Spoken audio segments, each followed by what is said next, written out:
Hello and welcome to Castle Cast 2021 Season Week 9. I am your host, Destiny, with my co-host here, Oasis. Heyo. And for our guest today, you know him, you love him, make go over the tier list, guy who owns the champ. His name is Fiora, coach of Derp. Also a member of the stats team, so I have a lot of responsibilities in the league. So, this is a quite a big week we had, since it's also the week before all the little events.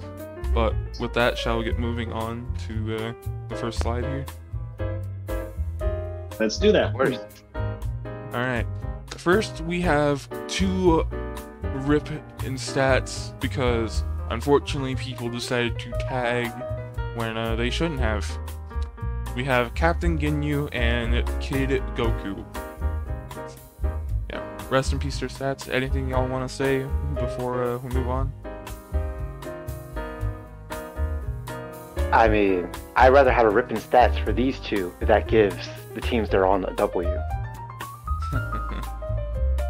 Yeah, I gotta say, I feel really bad for Ginyu this season because his sample size of matches have just been abysmal. Clean up 1 week, getting ult spammed another.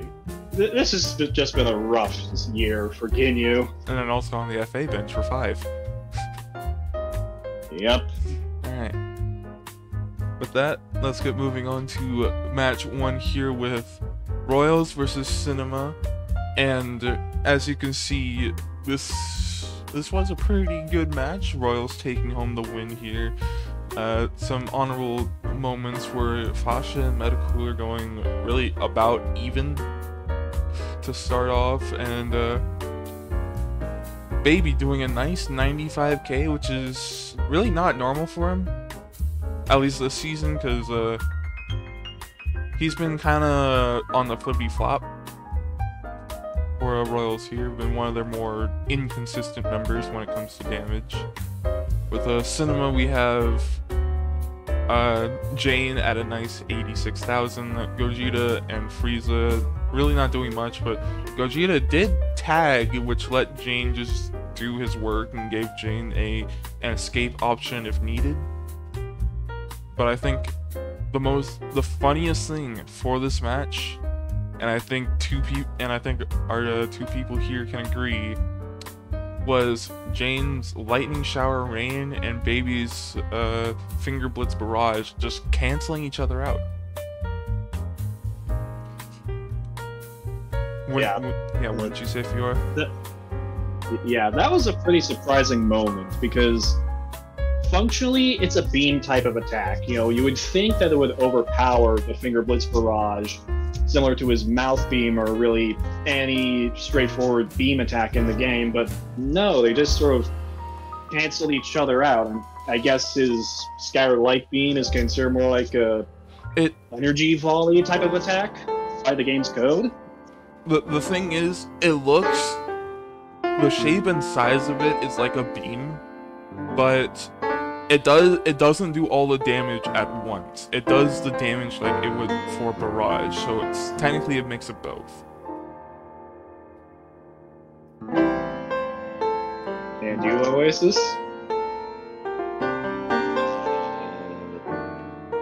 Yeah, I mean, y'all hit the nail right on the head. Besides the fact that it did cancel out, I'm surprised, just like Destiny is, that Jane's V2 is considered a barrage move. Sure, it doesn't hit immediately all at the same time, but none of the moves all have just one hit, you know. Right now, Kamehameha has about 7 to 10 hits, depending on how long you're in it. But regardless, I will say, the one silver lining I guess I have about this match is that I hope to see Baby continue to do this well, just so that GT has, you know, a fixed up-and-coming ringer for the next season, you know? Well, you have to consider GT actually had a working build for Baby, which caused him to be the best on their team before he went to Royals. So they could just always throw Baby back on what he was on. That is true. However, we've seen that even Baby on that original build still doesn't do too hot. Now, with the build he's on currently, maybe he'll continue to do 92k versus his opponents. Was it Fiora? Oasis, I would like to correct you on that. On like, on like Baby when he was on GT, not performing the best. Last season, he was in the top 10 of the league. He wasn't just GT's best; he was one of the best of the season. Yeah, I know. That wasn't my point. My point was, now that Royals have him doing 92k, hopefully they can keep him at that level, so that when GT gets him, they just have a 92k character ready to boost their team. Sure. I mean, we already know he was probably their best. He was their best character, but when they had him, he wasn't doing 95k. That's all I'm saying. I would like to interject here that this was a divisional, so Baby was on a boosted build. So he had defense +4, basically. Wait, isn't that illegal? Well, no, isn't not that actually anymore. defense +3 plus latent energy. He was boosted. No, that's no longer illegal. They were able to fix it so that you can actually boost to defense plus whatever. If it was actually like a flat defense boost, but otherwise, they just boosted energy they just boosted latent energy on him, so he had like defense +4 up. Oh, okay. I'm sorry. Well, hold on. I'm sorry if anyone heard that. They're doing gardening stuff outside my window. I'd rather listen to that. I'm kidding. How dare you? We have to start all over. How dare you not control your neighbor's actions? But think that you guys think that was all that needed to be said here? One last thing is Fasha versus Jane and Fasha versus Medicooler. We're 9 weeks in, and I'm still shocked to see Medicooler performing this well. I don't know if that shock will ever disappear, but him still like taking on Fasha and doing so well just boggles my mind. Oh, actually, one more thing. So, something that happened this match was we did take Fasha off the FA bench. Were you guys surprised or not surprised by that? No. My question is, who did you put back on the FA bench? Sadly, Garlic is making the FA bench comfy again. Oh, yeah, I'm not surprised at all. Garlic has had probably an even worse season than Ginyu, despite Ginyu arguably getting much less lucky. So that doesn't surprise me at all. Alright, with that, honestly, the better question is why would you put Fasha on the bench in the first place? Perfectly honest. Our idea, we had this idea since our match with Rugrats. It's like, because we looked at the 5 teams and thought Fasha would do a little bit worse, and Garlic would do a little bit better, and we were not expecting Garlic to shit the bed.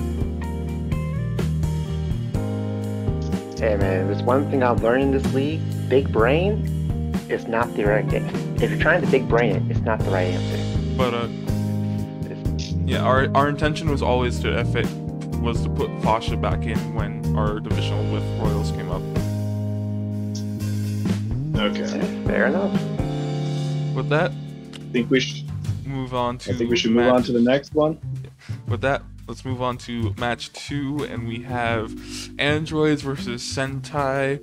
One of the matches with the rest in peace stats. Honestly, some good moments this match. Jace, one of the best moments was Jace at the start of the match, just honestly taking it to Android 16, only losing 15,000 damage. So he basically was at nearly 3 bars of health when he took down Android 16, who is a who is, if he can get going, a really dominant meleeer in the league. And Jace being not such a good match against 16 in terms of Sentai. But hey, Jace did it. He showed up and he did a nice 50k. So, Fiora, what were some?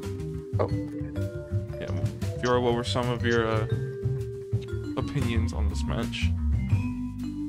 Going into this match, I predicted androids to get the win. Yes, they've been struggling, but Sentai benched Birder, who is frankly their best character across the board. He's been consistently their best. I'm pretty sure he has the highest average on the team. And with him out, I just didn't think they could win. But Jace proved me wrong. And Jace, I'm shocked at how good he's been doing as a starter these last 2 weeks. He did about, like, what, 60,000 versus Bujins, and now over 50,000 today against Android 16, one of the most infamously strong melee starters in the league. That was just...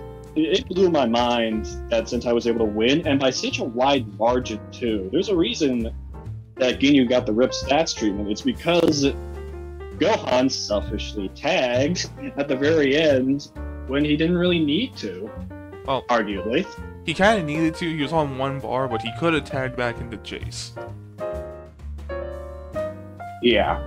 This actually reminds me of last year, where I believe it was Birder who tagged to ruin Jace's stats last year during a match that Sentai won.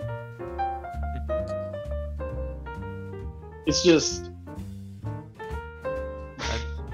Actually, this really reminds me pretty crazy. This really reminds me of earlier this season with Gohan, well, not finishing his food and dying and making Jace have to literally one punch the enemy opponent. So Gohan's loving to put people on the RIP stats corner with his team.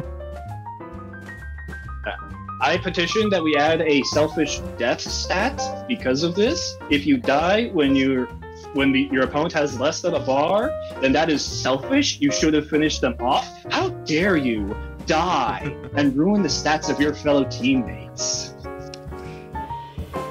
But Oasis, opinions, thoughts? I mean, I'm very happy to see Sentai with the win. And then, of course, to see how split the community was on this match definitely showed some faith in the ability of Sentai to actually get the job done. I will admit, Jace as a starter is definitely a quote-unquote anti-meta move. You rarely see, spammers and, kiters, people who fight from a distance in the first slot. Because of the fact that they don't start with as much ki as they would if they started, second and below slot. But Jace has proven that because he has a 2-bar B2, because he's actually willing to spam out his B2s, and because his melee is fairly quick, and with max power B1 he's actually able to rack up damage very quickly. It kind of makes sense that even though 16 is an android, if Jace is quick enough to charge, and all 16 doing is just barreling into a spammer, all Jace needs to do is just fire and aim, or aim and fire to be more correct. And that's why we saw such a huge discrepancy in that first bout. Now back to Fiora's point, on a selfish death counter. I don't think a selfish death counter should be made, but instead made a BM counter.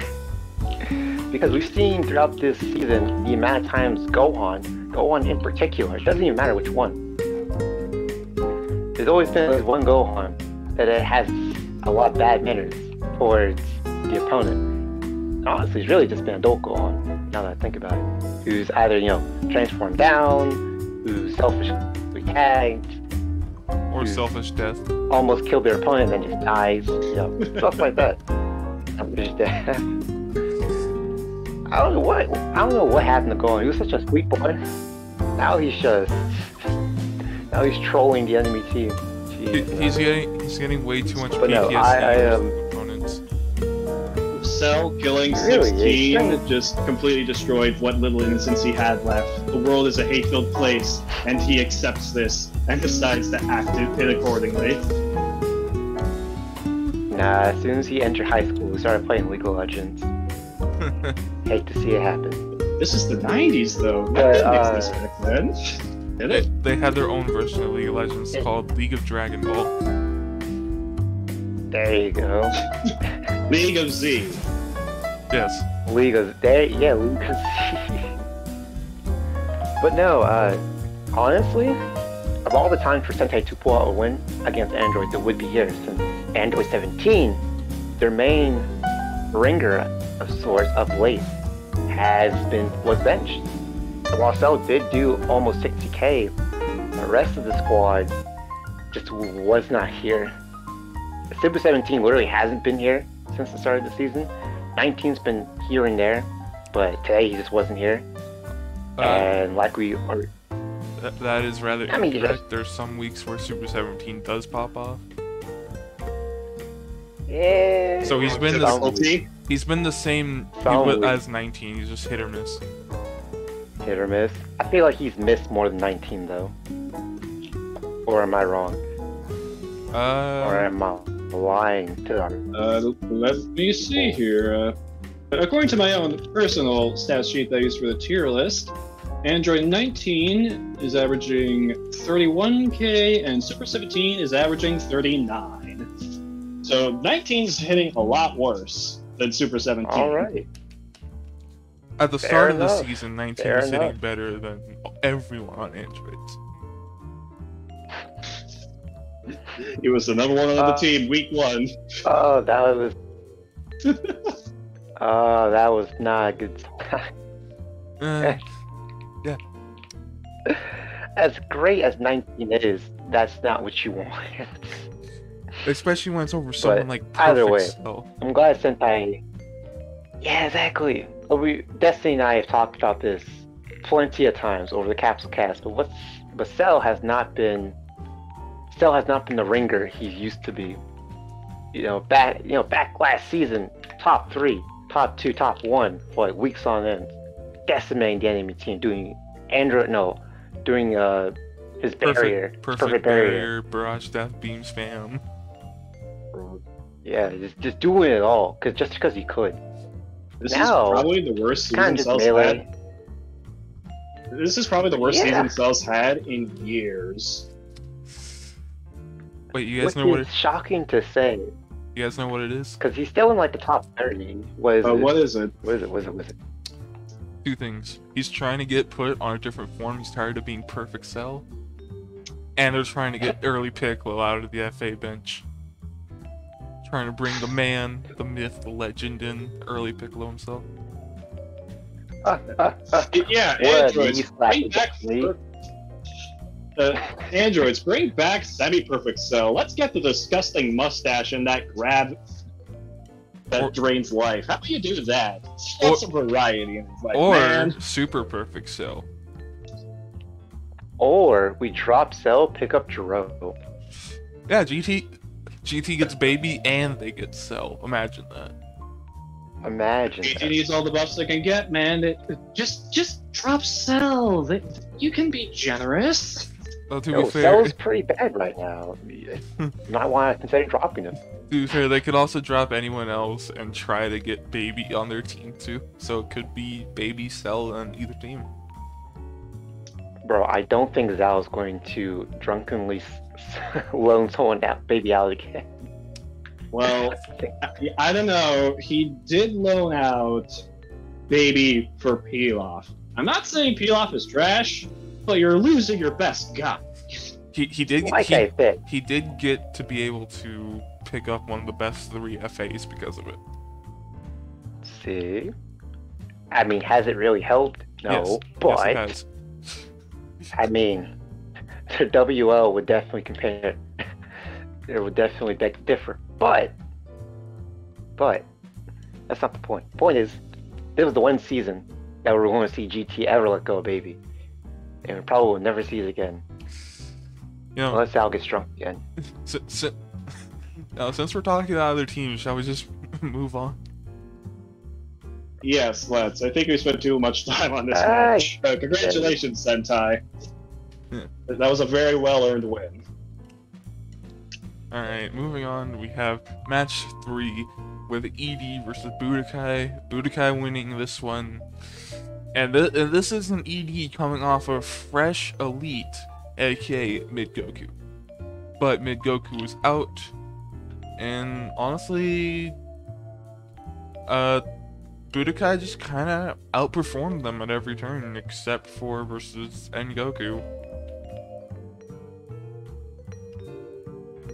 That's all I can really say. One of the big moments of this match is we got to see Super Saiyan 3 Goku actually do something more than just coming in, doing a B2 and then dying.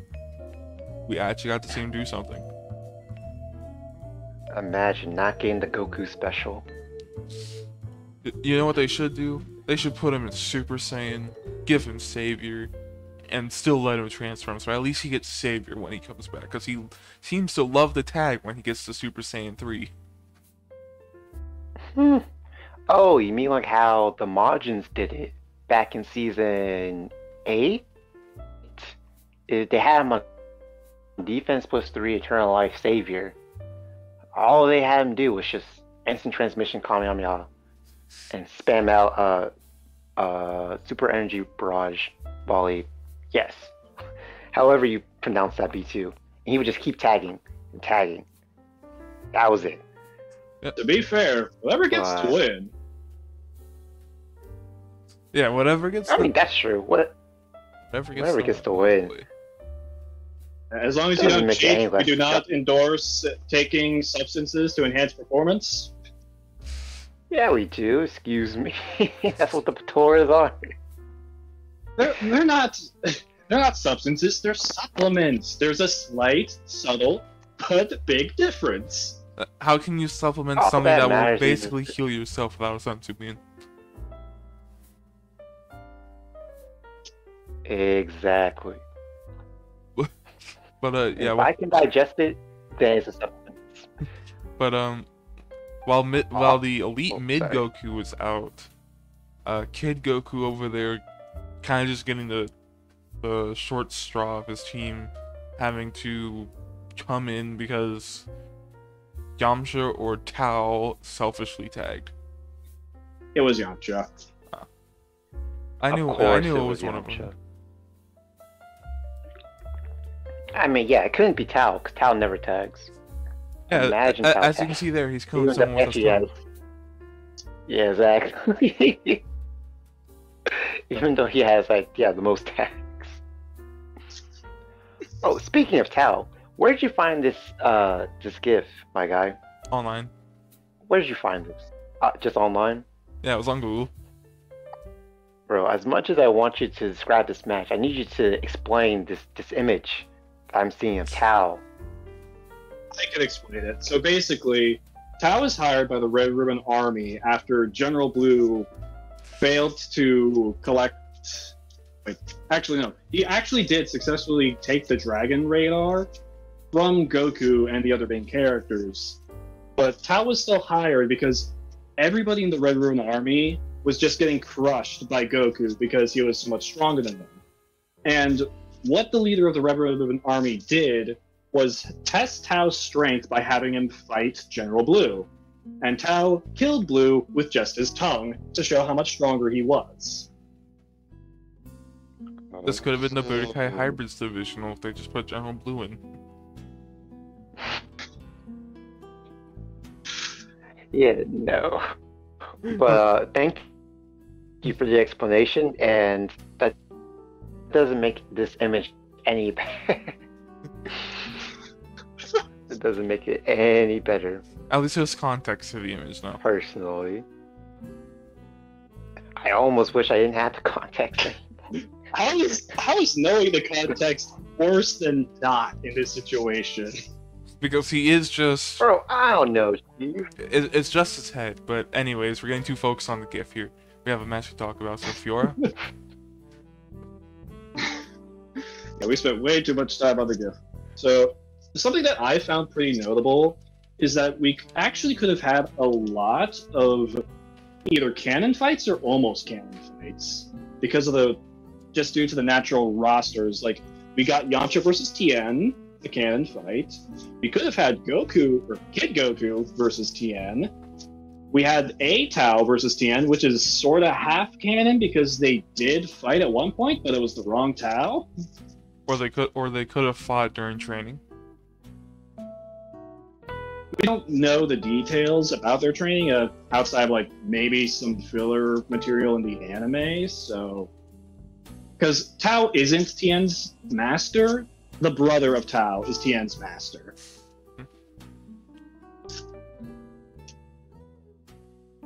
Could have had a Krillin versus Kid Goku.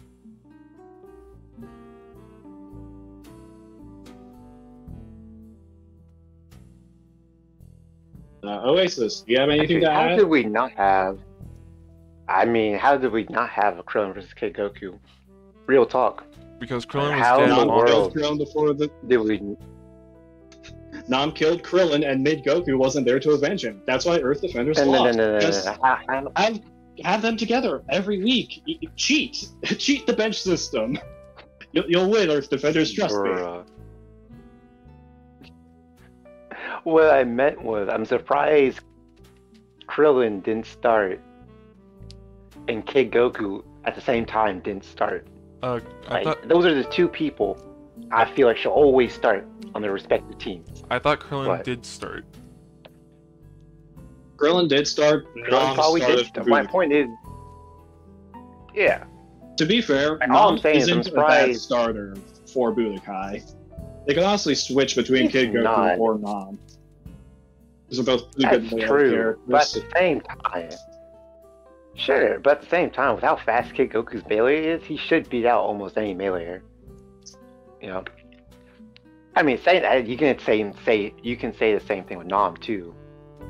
But without, with Eternal Life, I guess you could definitely outpace Krillin if need be. But I mean, that's just nitpicking at this point since they got the W, so who cares? Yeah.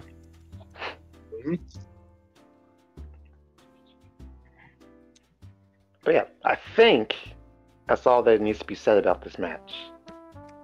Alright, so moving on, we have match 4 with GT versus Muscle, and as you can see, there's an elite. And his name ends in "een." Name is 13, with the trucker hat of the ages, with Vegeta's hairdo in blue. They're all that needs to be said.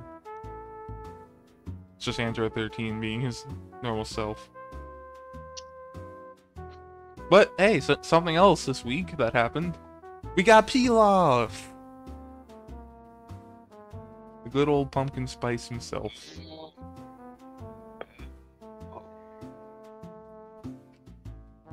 Why is Pilaf it? I know Goku and Pan haven't been the best. I know Pilaf kind of showed his stuff in last season. But why is Pilaf in? Because I believe they wanted Pilaf versus someone else that wasn't 13, and 13 decided, I'm gonna roll through 3 characters. To be fair to Pilaf, he did better than Goku and Vegeta today, combined. True!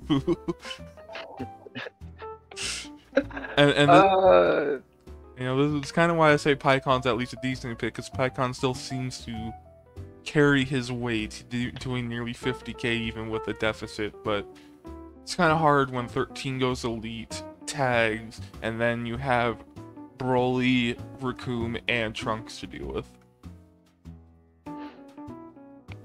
Yeah, that was not GT's match. It really wasn't. To be honest, this was the only match this week that was actually painful to watch because, yes, there were other matches that were stomps, but this was by such a gigantic margin that you had no hope that GT could even possibly win. Mm-hmm. because of just how insane 13 was today. I mean, the margin was basically almost all of Broly, a bar of Raccoon, and a bar of 13, plus all of Trunks. Yeah, nah. Also, That was as good as PyCon is. That's just not happening. PyCon used to do like 3 alts. But anyway.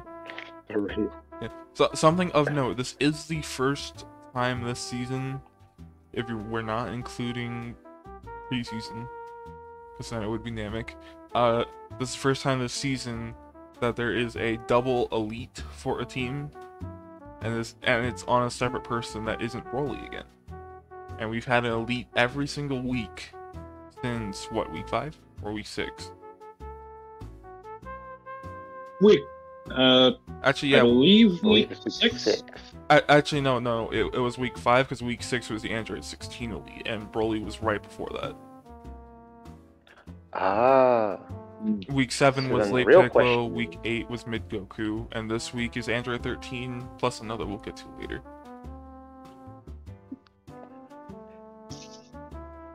So it seems like every team is going to get an elite at some point. You could almost say it was the theme of this week, even. So the question, no. Actually no, that is kind of true. Almost every team, other than maybe like 2 or 3, got like someone 80 plus, so it was near elite. But close, it only counts in horseshoes and hand grenades, my friend. But And the Great Ryan's not that benevolent to give you an elite for 80k or for 90k. Remind me, didn't someone get like 99k or like a combo off of elite this season? I don't think it was this season, but last season, Gotenks almost hit elite. He was about 1k off. That's what it was. Real tragic. It's probably jogging your those. memory because there have been so many 90 plus K performances this season. I don't know if that's a good thing or a bad thing. I don't know, when it's like literally almost every other team, it might be a good thing. I mean, that's true. The thing is it against the same team? Or teams? That's the real question. No, they If seem not, to then be yeah, all it's against. cool. They seem to all be against different teams. Okay. Then yeah, it's just, I guess, the every other Sunday type clause kicking in really hard this season. But there wasn't really much to be said this match, just because Android 13 kind of wiped the field. Pretty one much. thing I will add is that I believe that 13 managed to steamroll and go elite so easily is because he ended up fighting GT Goku, who this entire season has been either a spammer or an ult spammer, some sort of B2 user. And androids, especially when they're feeling particularly aggressive, eat those types of characters alive because they're able to stay in your face so much, and because you can't B2, you're only getting key passively, and even then, you're likely going to get punched out of any B2 you try to throw out because the android is so close in your face. I feel like the matchups that 13 had today worked very favorably towards his elite status. GT Goku could have ulted. That's all I'm gonna say. He could have. And that ult would have most likely killed 13. Or at least stopped him from going elite, because Pilaf actually did decent damage versus him. Exactly. So really it's just... It was just So I GT guess Goku, that's really. a kind of a mix of... Yeah, it really was kind of just GT Goku not wanting to do his job, I guess. Actually, hold on. He Yeah. threw out a Dragon Fist at the start of the match when he could have thrown out his ult. If he chose to throw out his ult, he wouldn't have necessarily given his team the win, but he would have most likely have killed or put a huge dent in 13. And the match would have been much closer if he did, but we don't go over what ifs. I also think one thing that could have helped is Vegeta doing more than like 5k damage. Yeah. Unfortunately, Vegeta has really just been like, yeah, he does 60k or he does 5k. Yeah, that seems to be a theme with GT Vegeta. I think more than any other character, he's had the most extreme bottom of the barrel performances out of anyone this season and last season. Yeah, maybe, but I mean, hopefully GT can do something to fix him to make him at least more consistent or less extreme when he does poorly. Right. He has a very high ceiling, but also a very low floor. But shall we get moving on to match 5? No. Let's do that. Can we skip match 5?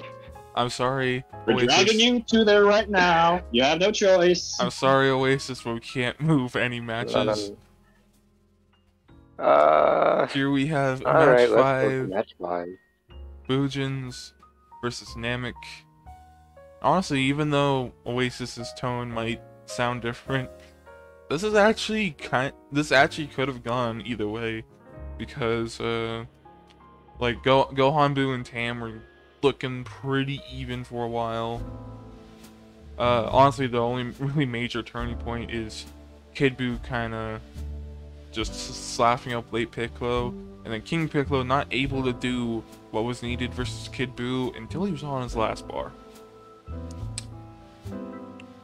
I'm not sure if that's just King Piccolo used to being on cleanup, or that's just King Piccolo not wanting to do what he wanted to do. Jeff, I'm going to say neither, actually, because he was on a experimental build that week. So who knew? I didn't know what I was going to do that week, and I learned it was pretty much nothing. But you know what did happen that week? Kid Buu with an 87k performance, 13k off of Elite. Would have been Bujin's first Elite since they got mixed between Buus and Majin. So, Fiora, what were your thoughts? This was definitely one of the closer matches of the week because while yes, Bujins did win by a pretty decent margin, it was also still one of the closest ones where, you know, everybody had to show up. There wasn't really any cleanup aside from a pool, but how much did a pool do? 20,000. 20,000 isn't bad for cleanup duty. And it was down to about 3 bars, I believe, at the very end. Yeah, pretty much. Something pretty notable is that End Piccolo, he did his ult twice. And the first time he did it, it was in the worst possible position he could have possibly chosen in possibly the entire league. Between 2 rocks, on the ground, facing in the ground. Oh my god, it was beautiful, and it did 3k damage.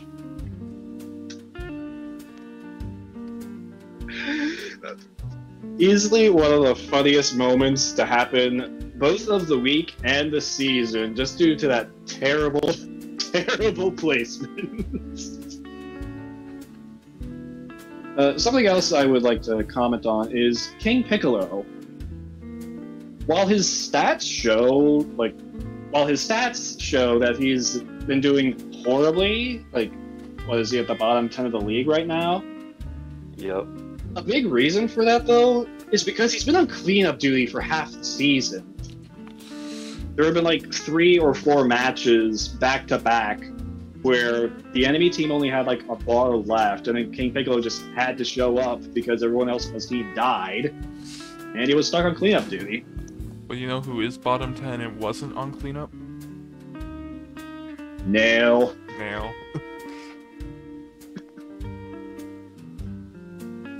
Yeah. Facts. Although, I will say though, you can't really give King Piccolo too much credit here, because there have been matches where he was not on cleanup duty and still did nothing. True. Mainly I wouldn't exactly referencing- call 30,000 today nothing. I mean, sure, but like he could have done more if he was on his if he was on his regular build. Oh. Maybe he would have done more. Who knows? Here's the thing. That 30,000 was only on Kid Buu. He did nothing else. Yeah, that's kind of honestly. The one thing I will say about this match, though, is that it did not feel like Kid Buu did 80k. Like I felt like he did 60. True. Like this didn't feel like this.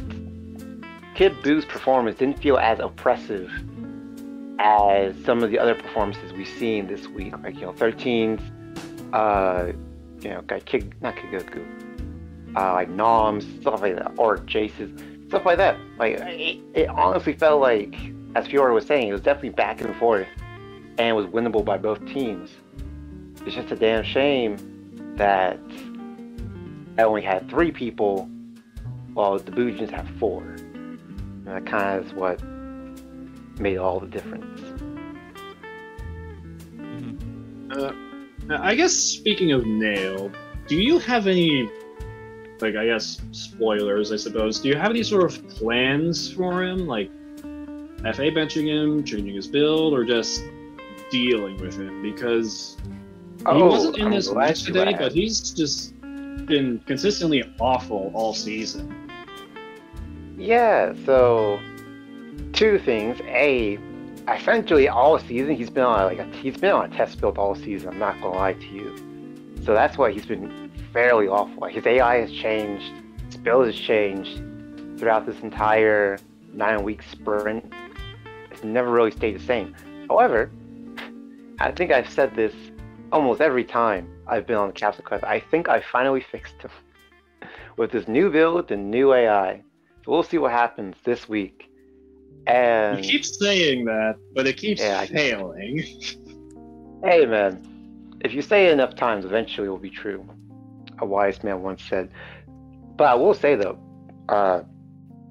spoiler alert, Late Piccolo's build is going to change, I'll bet slightly, in order to try and fix Nail. I feel like I might have an idea on this. I don't know. Or would you care to guess? I'll tell you, because it doesn't really matter. Attack We're plus 2 1 weeks is away on from like... next week, are you sure? Yeah, I can matters to me. Like I only cared personally about builds up until All Stars was announced. Now that All Stars already been settled, who cares? But yeah, Destiny, I think your guess was right on the money. Would you like to repeat it? Attack plus 1 on Late Piccolo, attack plus 2 on Nail. Bingo! How did you know? I don't know. Maybe we've talked about this like 2 weeks in a row. Bro, I thought you weren't listening. No. Thought you were asleep. I listen. Trust me, I listen. He actually paid attention. I underestimated you, Destiny. But yeah, so the plan is put Nail on attack plus 2. Literally just give him early Piccolo's build and hope for the best. Because I mean, I feel like Late Piccolo is fine on attack plus 1, since if he spams Light Grenade, he has enough damage already to carry himself. Oh, we'll see. He won't have the defense minus because of attack plus 2. That's true. But the only thing is though, is that his melee, like, sure, his damage will be probably fine, but he won't do as much damage as he could, because he's missing that additional attack plus 1. Like he typically does like 7k per combo with attack plus 2 and quick fast attack. That's really any melee fighter, like ultimate go on level, I guess. Now with attack plus 1, he's probably going to be doing 6k per combo, which who knows if that'll change anything. But enough about As long as Namek. it's not changing the charge rate, I don't think it would affect the build, or not the build, the performance, but you never know. That's true. I mean, I can imagine he, like, a combo that would have killed somebody at attack +2, or with attack +2, doesn't kill with attack +1. Then he takes like, I don't know, Kamehameha to the face because of it. That's really the only thing I can think of. But hey, you never know until you see it with your own eyes. So true. Speaking of things I would never believe until I saw them, let's talk about Pool. Okay, when I was first building for this team, I was like, okay, a Pool is a Jill character who doesn't exist, so I am free to test King Piccolo, right? Mhm. Wrong. I didn't realize last week he did 50k. You really were the pretty wrong, and it cost you. It You could have really won if did. you went with a normal build. You know, Probably. let's just ask one of the two people that really know what a pool can do. Fiora, as our right now resident a pool expert, what do you think? I wouldn't exactly call myself an expert. Hey, So the problem with a pool that I had is that he can't fill any niches on my team. Defense +3 or key +2, Dodoria's got it, and Dodoria has much better B2s than the pool. His melee is very slow or middling at best. It's not particularly great, which is why I picked Kui over him, even though Kui hasn't hit the field once all season. because His charge rate is very bad. His B2s are tiny. But it's possible that he was able to fill a niche on another team, like Bujin's. Although it definitely helps for him that Majin Buu has just had an abysmal season. yeah, he basically was put on what Majin Buu was all season. Which is shocking to think about, that a Pool is better than Majin Buu. Granted, Majin Buu has been a problem child for the Boos prior to becoming the Boojins for a long time. And even after, So it's not a complete. Yeah, before even the merger, Majin Buu has always been a problematic character that they literally figured out. I want to say season 9 how to actually make him work. And then season 10 rolled around and they kind of just kept the ball rolling. and And then then this season he kind of just broke. Thus the leading of the Pool. So it's and kind even of last not. season, Majin Buu was kind of breaking. Yeah. Was he though? I feel Fiora. He wasn't had always stats doing up what he needed to do. Could you repeat yourself, Oasis? Yeah, I was about to say, Fiora, if you had the stats up for 2020 season for some reason, could you please look at Majin Buu? Because I feel like he had his hits and misses, he had his misses, but I don't believe there are that many misses. I Up until- do not have the 2020 season available to me right now. Oh well, then we'll just continue I with can't say slander that. Majin Buu. Although I can say Majin Buu this season, even when taking out his 1 week of cleanup, has been averaging less than 20,000, I mean, he which is is just he is currently last in the abysmal. league. Is Completely justifiable why Bujin swapped him for a pool. true. Who knows? But Maybe Bujins will like a pool enough that they'll make him a mainstay every season. Make him their FA. Jeep knows what he does. Or they find something for a pool that's so good, you pick him up. I doubt it. You never know. I seriously doubt it. You never know. Stuff can change once you lose your FA, once you lose things. exactly. True. Anyway, So I think we spent way too much time on this match. Shall we move on to the next one? yeah. Yes, please.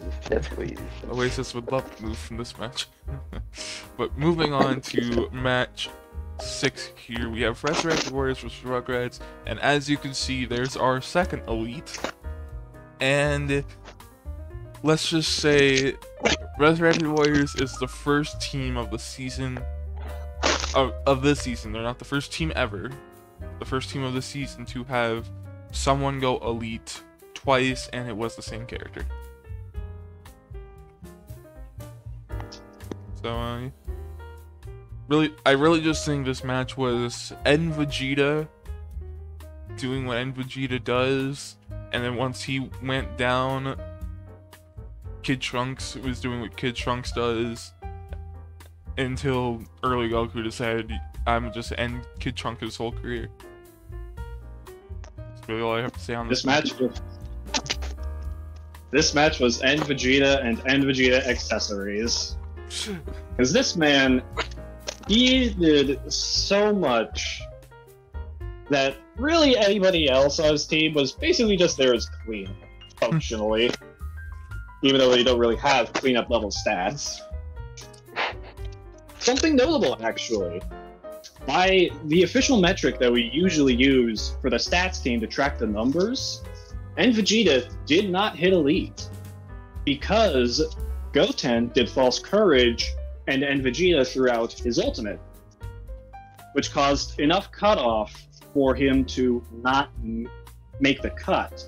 But Ryan, our head of stats team, decided to make an executive decision to increase his damage value by a reasonable amount that we could expect from an ult to do, which did put him over the elite status. And he did this because watching the match, we all know he went elite. Yeah. If you do it by bars, you all know he went elite. But doing it by counting damage because of that False Courage ult, it would have screwed some things. Exactly. Which I'm glad to, which is why I am glad Brian took that decision.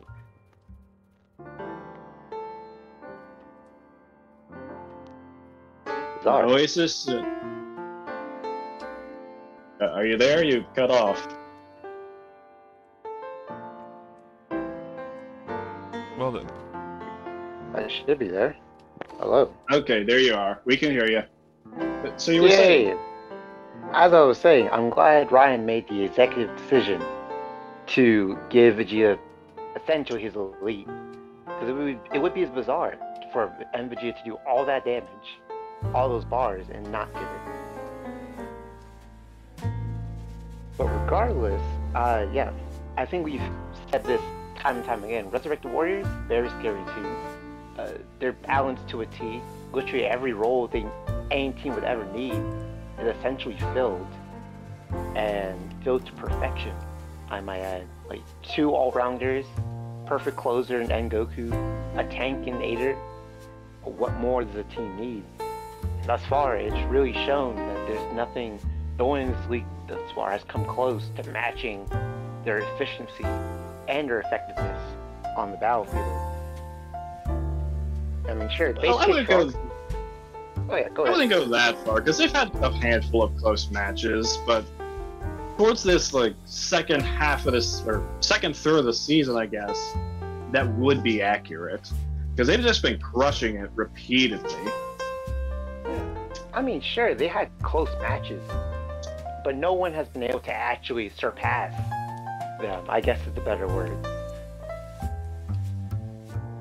And I kind of want to see them actually go all the way and make 15-0, personally. I don't like undefeated teams.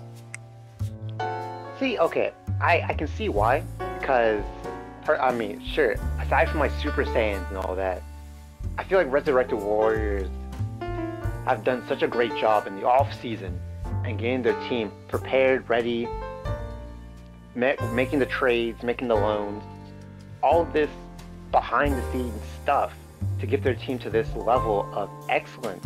I feel like it's very worthwhile to see them actually come out of the season without a single scratch. You know, unlike, an unbalanced team like Super Saiyans kind of just doing willy-nilly whenever they want because they're just not that powerful, this one was built on hard work and dedication by, the Resurrected Warrior team. Also money. Awesome. There are There are arguments to be had. There are arguments to be had about whether or not RW is balanced, but that would be too long and not appropriate for this type of discussion. I mean, when else would you have that type of discussion? We are the Capsule Cast, after all. We also have two other matches to go through and predictions. And also, We don't have all the time in the world. and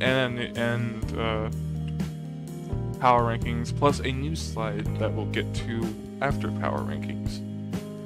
They can wait. Also, we have schedules. We have lives. Those can also wait. But I digress. If you don't want to continue on, be my guest. Honestly, I think everything's been said about this match either way as well. Like, and Vegeta kind of speaks for himself, while Rugrats are basically just the unlucky folk that got both the match 6 curse with Rez being home and Elite on. Okay, before we move on though, let me ask you both a question.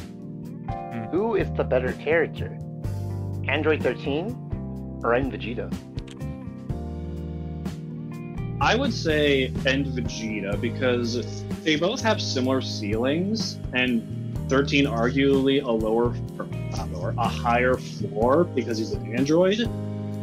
But at least for this season, End Vegeta has been absolutely insane, just ripping teams apart consistently. I don't think it's a fair comparison because of just how much better End Vegeta has been than pretty much anybody else in the entire league at this point. True. That's without healing, which is the scary part. Look, I will say one thing. 13, Kid Trunks, and Vegeta and End Vegeta are the top 3 in the league currently. So you could also put Kid Trunks in that caliber, and he could still perform decently well. That is true. I mean, and he did do decently well, as you see in the stats. He did almost 80k. Yeah. He could have brought it back. Just early Goku kind of went, I'm gonna go Kaioken and I'll beat you up. Yeah, it was a bit too little, too late, unfortunately. Reverse sweeps almost never happen for a reason. I think the only time it has successfully worked is Majin Vegeta last season versus Muscle. Oh, that was tragic. That was tragic for Muscle, yeah. And unfortunately, Trunks had an even bigger wall to climb than Vegeta did back then. Because Trunks had to go through 3 full characters if he was going to reverse sweep. And that's just basically impossible in almost any scenario for any character. He was doing it for a bit because Tapion didn't really do much after taking out Aurelie. And early Goku didn't do much until his last bar. Right. Funny enough, Trunks did more damage to himself than Tapion did to him. With that health pushback. That's sad. That is sad, but hey, at least Tapion took out someone, so... Are you gonna complain if you're Rez? No. But with that, let's move on. We spent way too much time. Yes, we are. Alright, we need to speed these up. Yes, I know. Moving on to match 7, we have Hybrids versus Cold Kingdom. And honestly, this was a really good match with Cold Kingdom. Definitely have a canon match between Sword Trunks and Mecha to start. Except Sword Trunks can't go Super Saiyan, so he can't win. And Mecha, we actually got to see his ultimate, which we don't really get to see all that much anymore since last season he didn't throw it out a lot, even though that's what he was built for. And hey, would you ever consider seeing Monster Zarbon be the highest damage character of the week for this match? No. Well, since I do the tier list, I do. Yeah, but Fiora, without the tier list, would you consider that he would have done it? Before the match, no, because not to say he's bad, but in general, he's just a lower static character outside of his grabs. Like, he doesn't have anything too insane, so you wouldn't think he would do so well. But if you actually watch the match, you can realize, oh, Zarbon did a lot. Mm-hmm. Yeah. Cold has just been And really okay. scary this season, and this is without King Cold, their best man. Mm-hmm. True. Although hybrids have been on a downward trend this season especially. And about Zarbon too, while he doesn't quote unquote have anything outwardly scary like Vegeta does in his spam potential, his throws hurt so much. Zarbon They is... were doing like- 6K against the Gohans, basically. Yes. It was doing 5K versus teen and 6K versus kid. Why are two throws doing a bar? I don't know, but How is this right? Because they min-maxed for it. hey, Oh. there's a reason we call Zarbon the grab spammer. That's true, but still, it's just disgusting to see this man kick somebody. No, the most disgusting thing about Zarbon is when he chain grabs somebody. Uh-huh. That's the most absolutely. disgusting combination. Like he grabs them. They try to get up, he grabs them again. If they're not ready for it, he grabs them again. And To be There's a fair, whole while grab builds have high payoffs, they're also very, very vulnerable because you have to land a grab, and there is so much counterplay to grabs. The fact that they've been able to get it to work, though, is impressive. that's true. To be fair, he's not always meant to grab. Yeah, it's nice and it does most of his damage, but they did just build him for melee, and if he grabs, that's what the master throw is for. Right, which makes sense. Like his whole package, don't get me wrong, it makes sense. But one of the most outstanding parts about it is his grab proficiency, like Fiora was saying. There's so much counterplay to not getting grabbed. Like, you literally just flick it away. You can B2 into it, you can melee it, but Zarbon still gets the grab off. And he's able to do it in a chain, allowing him to rack up damage, unlike some other characters who try to do the same thing but fail at it. That's all I'm saying. It's just that his proficiency in melee, allowing him to actually get those grabs off consecutively, and then on top of it being able to just combo off, is a very threatening scene to watch. Especially against characters with defense -1. You do have to remember, this was without Hybrids' well, what most consider Hybrids' best character. Even though a lot of people would consider Teen to be their best character. True. I Although, definitely also, disagree. again, it does bear repeating, though, that Cold didn't have King Cold in, who is definitely, unambiguously, their best character. True. But we got anything else? Yes, sorry, two more things. A, it's odd to see 100% freeze. Well, wait a minute, was 100% Frieza on cleanup duty today? No. No, Okay, He okay. Cooler was, sorta. Cooler was. Cooler kind of was, and then he ulted, and then things just ended with that.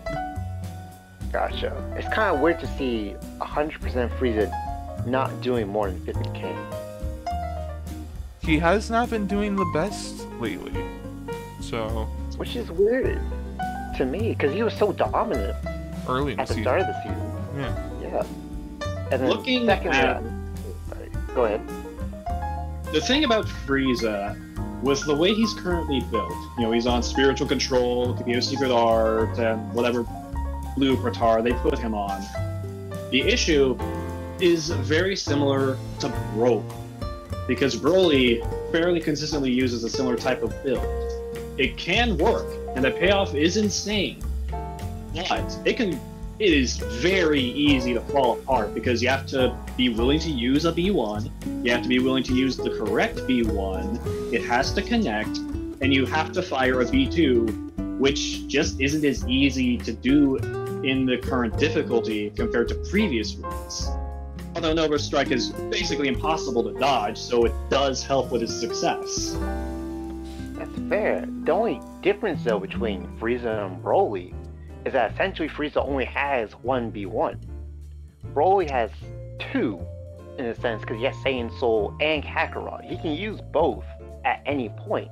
That's why you see him use Saiyan Soul a lot more than Kakarot from time to time, because he just is able to use them both. On the other hand, Frieza, if he's on the other end of the map, he literally can't use well, he could, but the computer isn't dumb enough to just use psychokinesis randomly.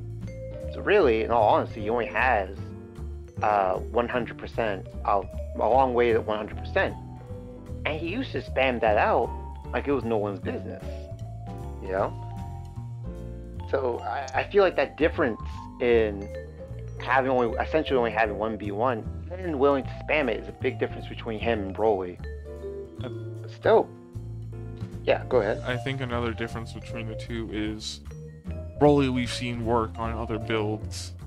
Frieza we haven't seen really work on anything else but Ki +2 and other things like that. That's true. I wonder, do you think he could handle Super +2, even though his charge rate is horrendous already? I don't think No. he could. Because, like you said, his charge rate is already horrendous. Imagine Super minus, or Ki -1, and a charge penalty from The long way for 100%. I mean, his charge rate would be almost practically negative at that point. We and saw could be a dead character. We saw what his charge rate looked like in the match with Ki +2 and 2 long-awaited 100% out of the way. He wasn't even charging like a bar every 5 seconds. It was like half a bar every 5 seconds. If he had Super +2 and he didn't, like, if he had Super +2 and if he were to do a long way for 100% and then say overkill someone with a B2, not only is that damage wasted, he's left a sitting duck because he has no way to gain Ki back at that point unless he does another long way for 100%. Or tagged. And he's not built at all for melee. Mm-hmm. That's true, but think about it though. His long way 100% only costs 2 blast dogs, and he has 6. So it's not like he's going to be running out of long-awaited anytime soon. In fact, we've seen him just go back to back to back to back to back because he stays in max power mode for so long that he gains his blast dogs just rapidly going back as he's in max power mode. So he kind of has just an infinite amount of blast dogs essentially. So he could, if he's willing to, just stay in that mode. Also, another thing is with Frieza, lately, he's been tending to either miss his ult or fire it at the completely wrong time and waste all the Ki. The only really B2 that he consistently hits most of the time anymore is Nova Strike, which is fine, but sometimes you run out of blast ones to do your max power mode, and then what are you gonna do with for charge? That is true. I mean, yeah. That's fair. That's fair. I don't know. I feel like Frieza could do it, but it is safer to keep him on Ki +2. And the last thing I wanted to mention before we move on is that I'm glad to see Future Gohan do around 60k. He personally is my favorite character on the hybrids, just because of how he operates. So to see him doing well makes me happy. So I believe that's everything for this match, so let's move on to match 8. Sure. Yes. Alright, Fiora's favorite match, because it's his match. We have Kaiju versus Derp, with Derp winning, but if you look at the prediction votes, a lot of people were thinking Kaiju was going to win this one. But, and looking at it, they almost did. They actually almost did.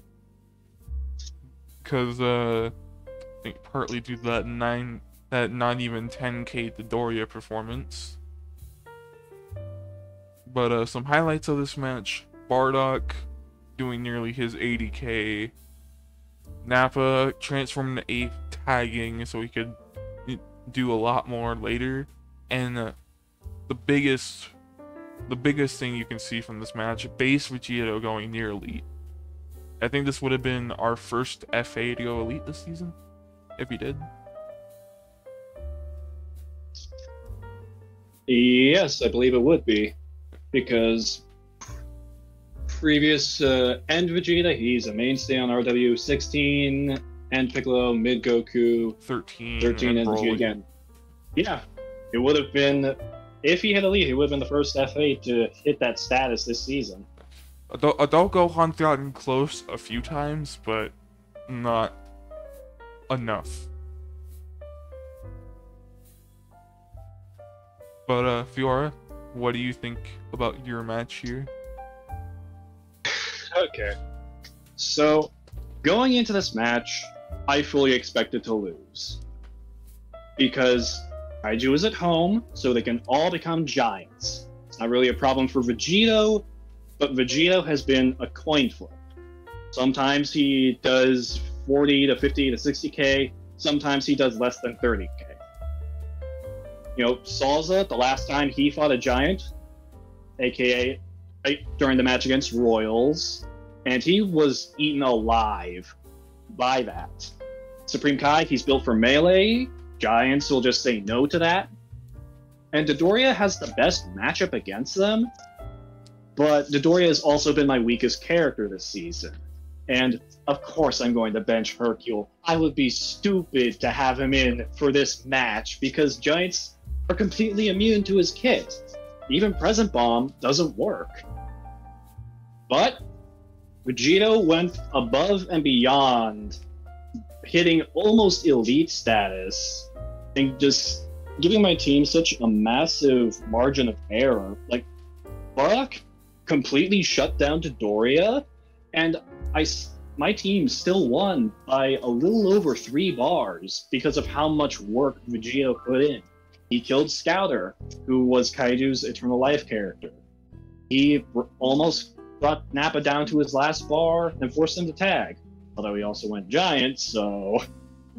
And he took out half of Bardock, which just made the work for everyone else on the team so much easier. I will say, I am disappointed that Dodoria did as bad as he did.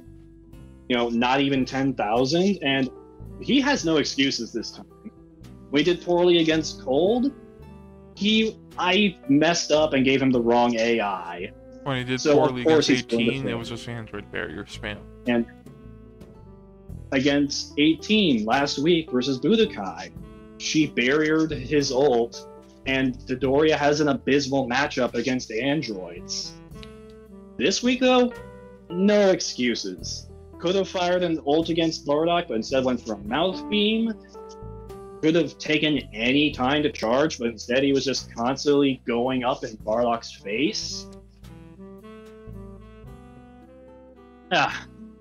I will say, even though you guys did win, it was barely, and it could have gone a different way if Nappa decided when he came back in, I'm going to charge and I'm going to B2. Because he could have just completely destroyed Salsa like Giant Slug did to him if he just had any key to do B2s. He had no key for half of that. Basically. I will say, Supreme Kai, surprised he did as well as he did, because he was up against Bardock, who, while a weaker character this season, has historically always been one of Kaiju's best, and Roshi, who has arguably the best defensive B1 kit in the game with False Courage and Afterimage Strike. And Supreme Kai took him out with about a bar of health left. And then my personal favorite moment of the match, Bardock was doing his rush B2. And Supreme Kai was doing a B1 right before he fired it off. Because of the angle, I didn't know if it would hit, but it did, causing Bark to fly right past him, and then he shoots him in the back with an energy beam. A great job, Supreme Kai. Supreme Kai really has Ultra Instinct. Why didn't Goku learn it from him, huh? And then Salza was left on cleanup duty, basically. But again, I was scared, and I actually thought that Kaiju had the win because Nappa's been built as a bit of a tanky spammer. He has an explosive wave as an ape, and again, the last time Salza fought an ape-like character, he was eaten alive.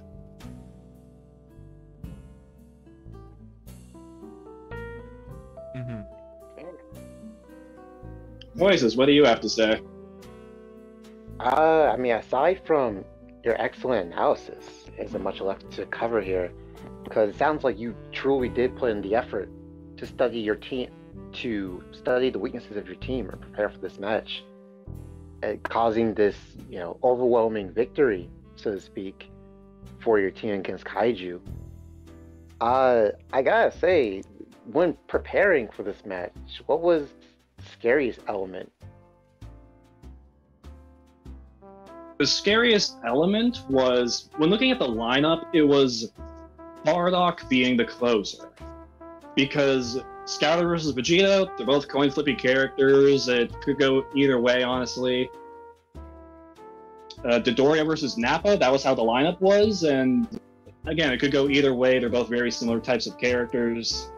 Supreme Kai versus Roshi, I was iffy on, but Salza versus Bardock, with how the lineup was set up, I was terrified. Because Bardock has historically just been usually a very big melee damage type of character, and Salza doesn't like that, because Salza is a peak example of a gradual grinder. If he can get in the grind game, he's amazing.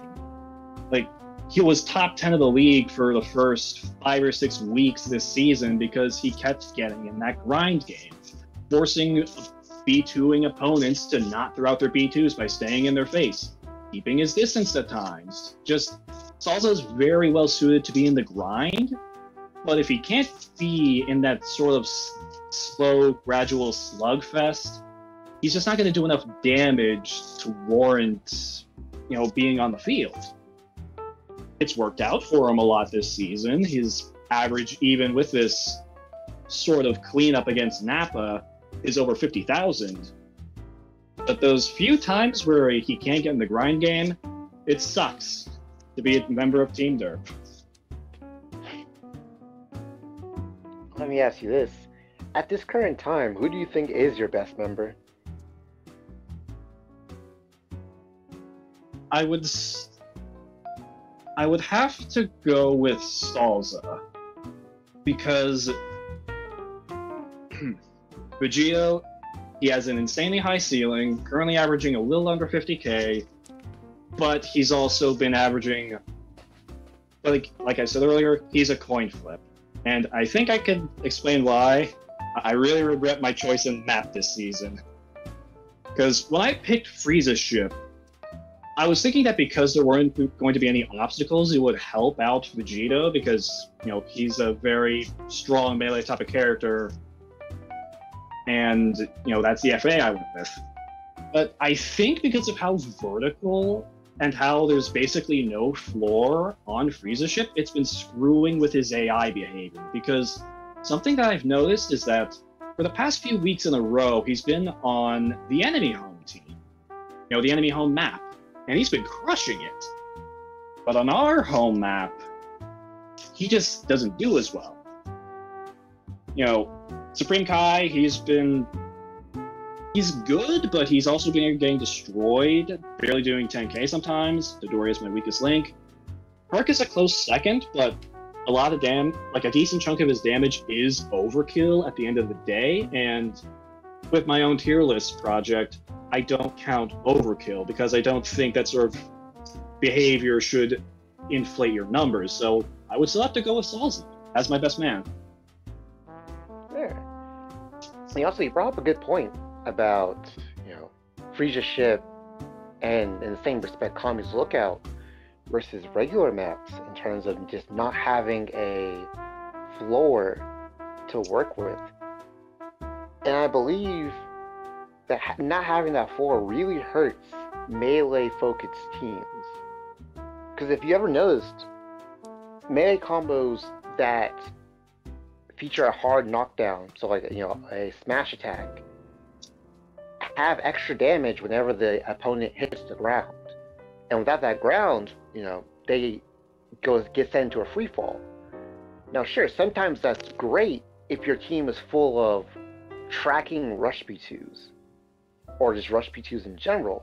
Otherwise, you miss out on damaging opportunities, charging opportunities, and stuff like that. Which, from your perspective, may or may not be right. But yeah, do you think you'll ever pick this map next season? Absolutely not.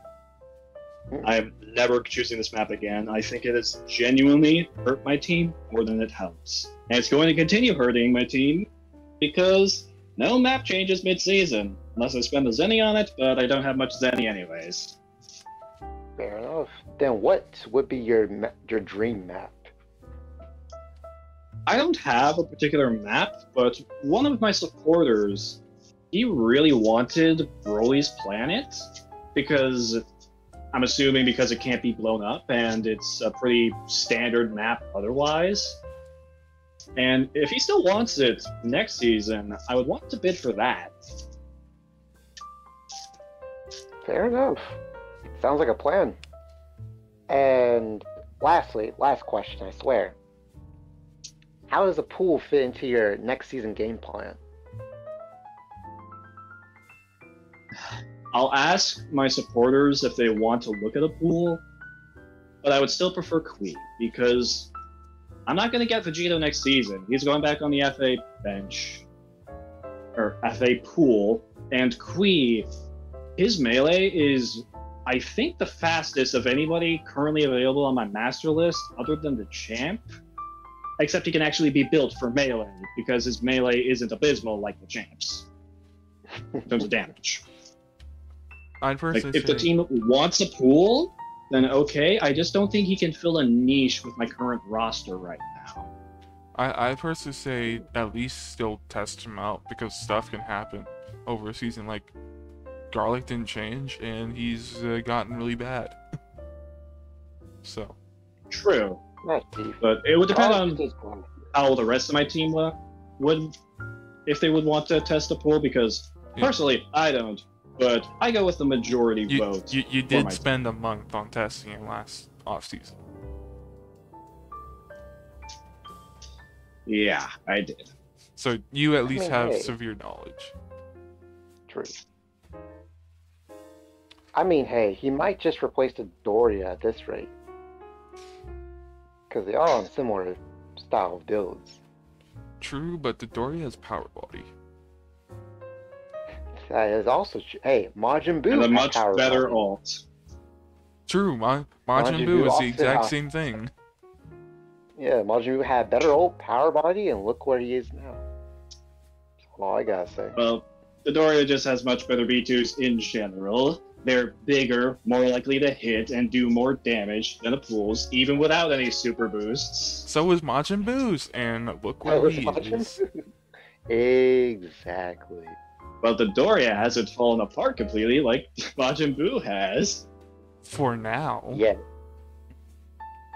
But anyway, I think this is way too much time for this. We still have 3 sides to go to.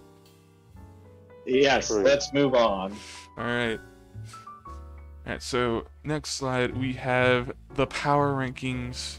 We have week 8 power rankings on the left, this week's power rankings in the middle, and of course, the 2 dragons on the right, because you can't have Dragon Ball without the Dragon Balls and the dragons. So, looking at this tier list, Boojins have moved up from 4th to 2nd, Cold from 5th to 3rd, and Kaiju down from, well, 3rd to 5th, or no, 3rd to 4th. So, Yeah, a lot of changes for this week. Sentai is no longer at the bottom. They are now number what is it, 12th, and the bottom three are three teams that I would not expect to be at the bottom three, considering what their rosters is, which is Cinema, Hyperbis, and GT. But looking at what's happened during all these weeks, you can kind of see why they're at the bottom three. And Resurrect Warrior is still sitting happy at the top. So, yeah, Fiora, what do you think? Is there anything that really needs to be really you think that would be changed, or where do you think everyone should be? I would argue that Muscle should be higher on the tier list because of just how much they've been crushing it these past 6 weeks. They've been on this 6-week-long winning spree, and a lot of time, it's not even close. I feel like that they could be a bit higher, like probably right below Cold Kingdom, because I hold the Cold Kingdom in similar regard, only Cold Kingdom didn't start with a losing streak at the start of the season.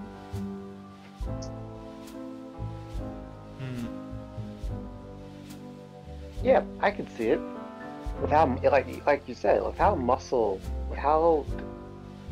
consistent the performance on Muscle has been in these past 6 weeks, I can definitely understand why they could get moved up to, top 5 even. However, I will say that while they have been doing very well this past 6 weeks, I don't think anyone in top 5 right now. I can see them being above Namek. I can definitely see that. But I feel like top 5 definitely beats out Muscle in performance and character-wise, personally. Cause sure, Muscle has Broly, they have 13 who's really turned his switch on. They have Trunks.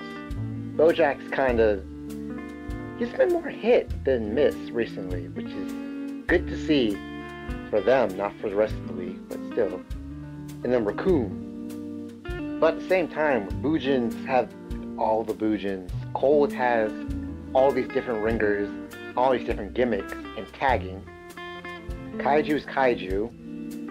And Earth Defenders has Mid-Goku and Mid-Vegeta. And even Tien at times, I feel like these different combinations in top 5 can definitely beat out what Muscle has currently, if that makes sense.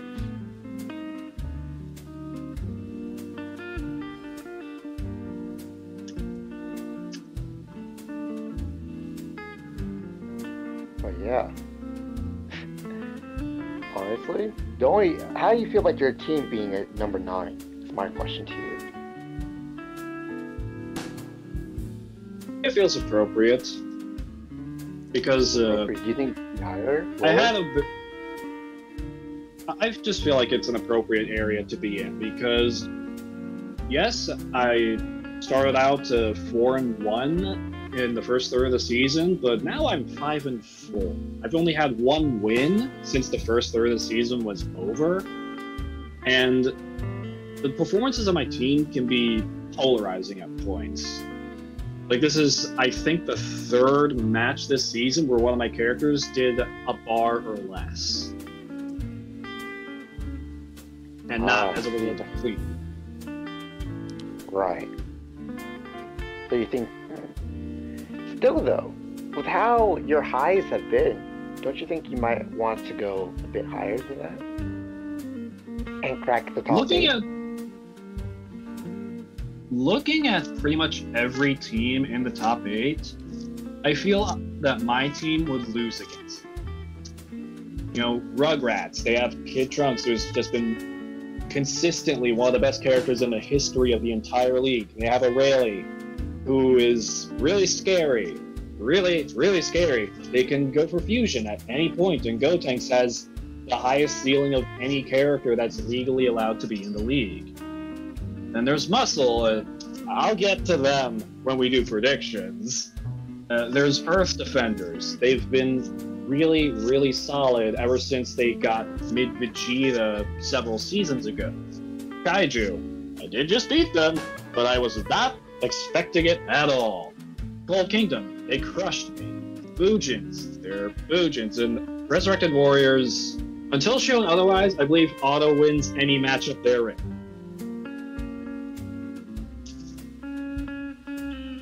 Hey, wait a minute, you skipped me.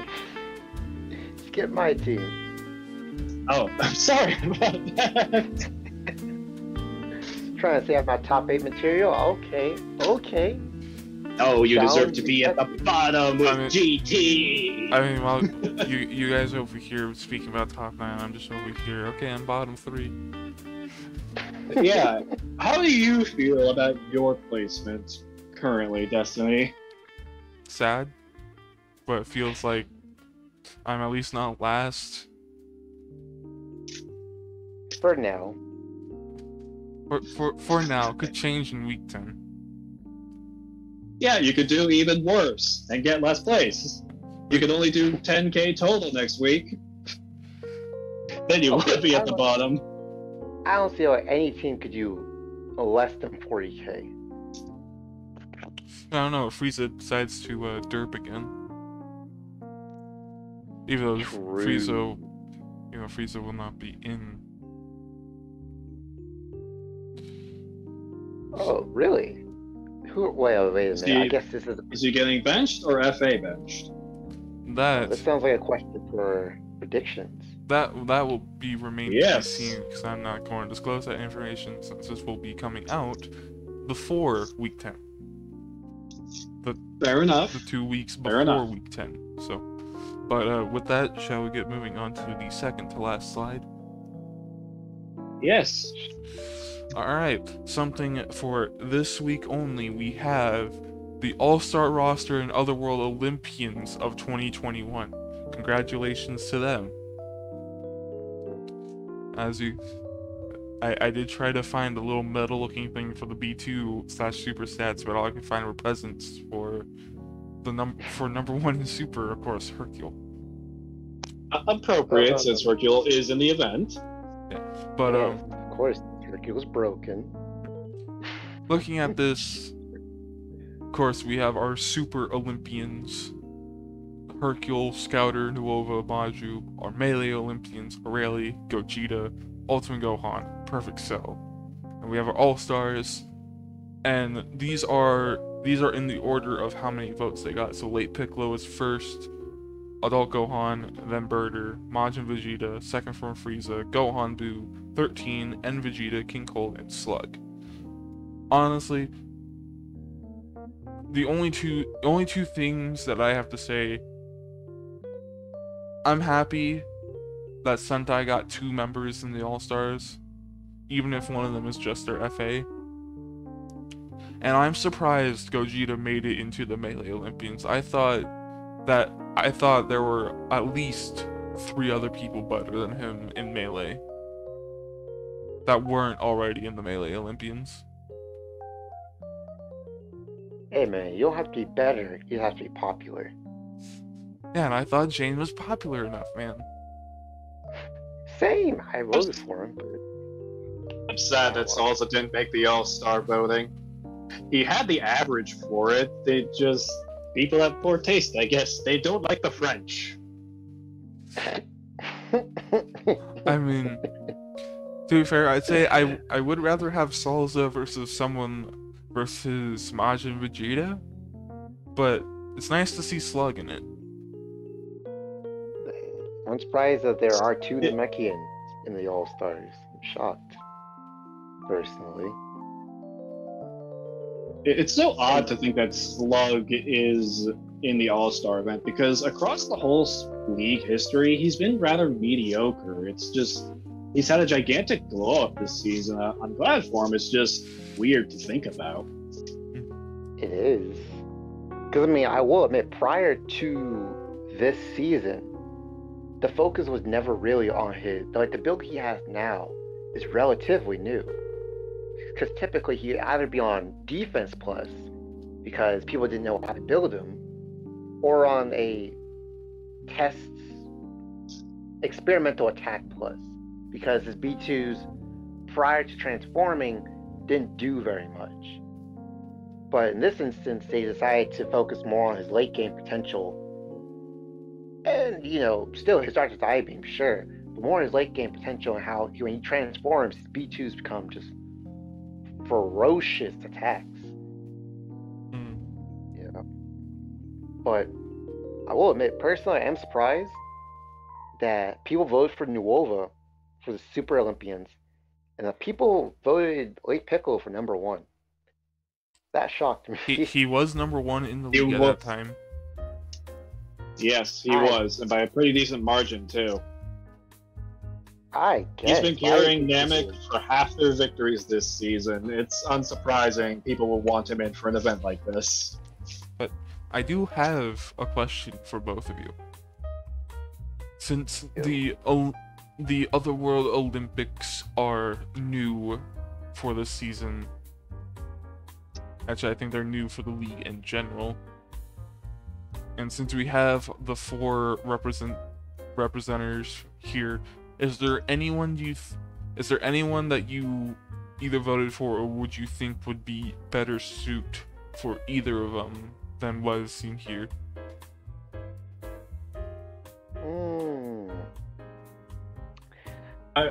I feel that for the Otherworld Olympics, I feel that Gogeta is the most odd pick because he's not really built like a melee character. Yes, they give him Rush Blast 3 and Sirius, but he's been consistently, ever since he was on Cinema, on Key Plus 2, which is more geared towards spamming. You would think he would be in the B2 side of things, not the melee. Right. But same thing could kind of be said about Maju, who has Defense Plus and Sirius, but still spams a heck ton. So honestly, I feel like those two could be swapped. But my question was for who? Oh, I mean for each other, one. But if it could be anyone, I would rather see.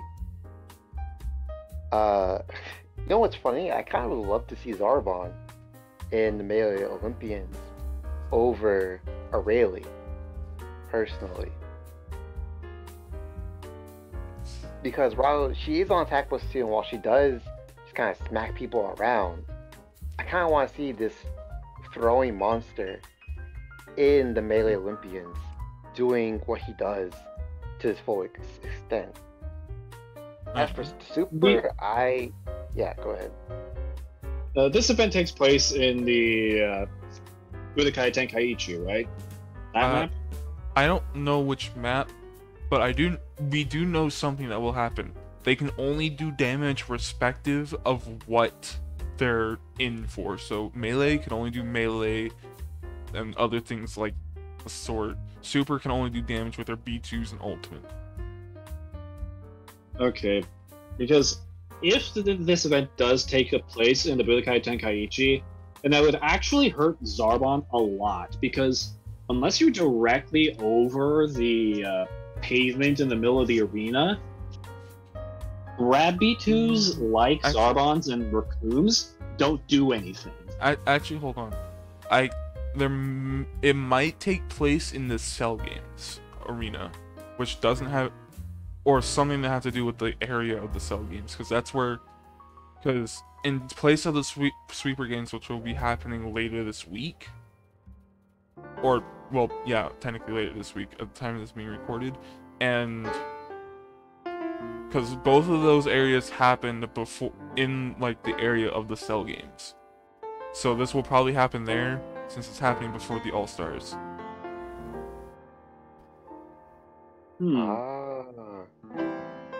That's at least my thought of where this could be taking place. So we don't know where exactly this is going to be taking place. That's true. Bro, okay. My only thing, that's what I was trying to figure out. I feel like Scattered Vegeta should be dropped for TN. If I had to make one swap, it would be that. Scattered Vegeta, or TN for Scattered Vegeta. Because if you've seen TN and the way he fights, it's dirty. Like, the man just spams out Dodon rays and squares at you for days. And then you try to get in, he just punches you, he just pokes you in the face, runs away, and keeps doing it. So I feel like if anyone could do well in an event where you can only use B2s, Tien would be the guy.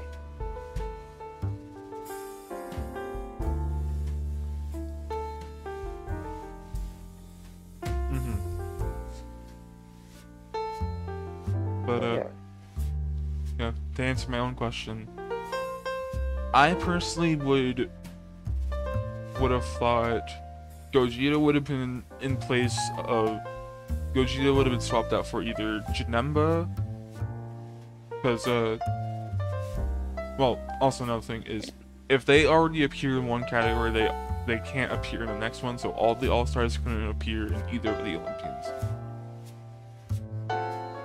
So I would have either done Gogeta for Janemba, or maybe someone like Sword Trunks, or someone like who am I thinking of? It's on the tip of my tongue. No, not King Cold. No, I completely lost who I was going to have for there. But for Super, I would have... Honestly, I would have... Actually, no, I would have put Majub in over Gogeta as well. But for Super, I would have done either, say, Teen Gohan, or say... No, honestly, that's about it. Majub for Teen Gohan.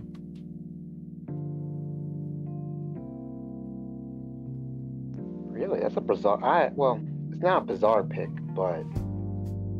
I don't think Teen Gohan has the stats for it, though. Does he? I don't know. When he hits the... when the coin flips heads, he certainly does. I mean, we don't really know the stats for the melee ones either, because Gogeta did not have a 50k average. Cell didn't. So, true. Yeah, a lot of the people in the Olympians didn't have 50k averages. It was only All-Stars that did. Right. But was the average for his like B2 connections and damage worth being in this Super Olympians? That's the real question. I would have said a lot better than Tien's, who you just earlier. Really? Why do you say that? Because Teen Gohan has actually hit most of his B2s, and Tien has not hit a lot of Dodon rays, which he loves to spam. See, that's the thing though. He loves. It doesn't matter if he doesn't hit all of them. If he spams out enough, they'll hit eventually. Which Teen also loves to spam his B2s, so it's literally the same argument. I don't know, Chief. Feel like toxicity at 10, Tien. But that's semantics at this point. But we do have one other thing to go for, which is predictions and all the like. So shall we move on to that, since it's really is only a 1 week thing? Yeah, we should not be spending this much time on this. Yeah. All right. Moving on, we have predictions, the tier list, and showing who the near elites and the elites are of the week. And trust us, there were a lot of them. A lot of them. Almost one elite per match. But before we move on to predictions... Or one near elite, almost every match. But, there you go. Well, one near elite or elite every match. But before we move on to the prediction part of this slide, Fiora, shall you talk about what are your tier lists and how do you come up with them? How do you come up with the names? Alright, so the reason I made the tier lists, this originated back in the last season. Somebody was doing tier lists and I thought that was interesting. However, for about a third of the season, they just stopped doing it for some reason, and I decided to pick up where they left off. I started making tier lists for that. And during the off-season break between this season and last season, I rewatched all the seasons and just figured, hey, I might as well make some tier lists out of this. But I absolutely do not want to do the stats for every season because that would take forever. So instead of going by the exact damage shown, I go off of the health bars. And if a character heals, I add that amount that they would have healed into and taken it into account. And I also feel that because of how badly cleanup can skew a character's average, that if a character physically could not do more than 20k and they finish a match, it's counted as cleanup, which doesn't count towards their average at all. For instance, if you look at the tier list on the left, you have Kid Goku, Trunks, Majub, and Ginyu there. It basically Majub would have and counted Trunks, as if they were on a bench. basically. You know, Kid Goku and Ginyu, they both showed up and physically could not do that 20k. So it was treated as if though they were on the bench. They were just cleaning up whatever was left over. Mm-hmm. And something I find very interesting is that because of my metric of using health bars instead of exact damage, it can arguably be more precise than the stats that we do today because it doesn't account for overkill, but cut off from things like false courage just do not affect it.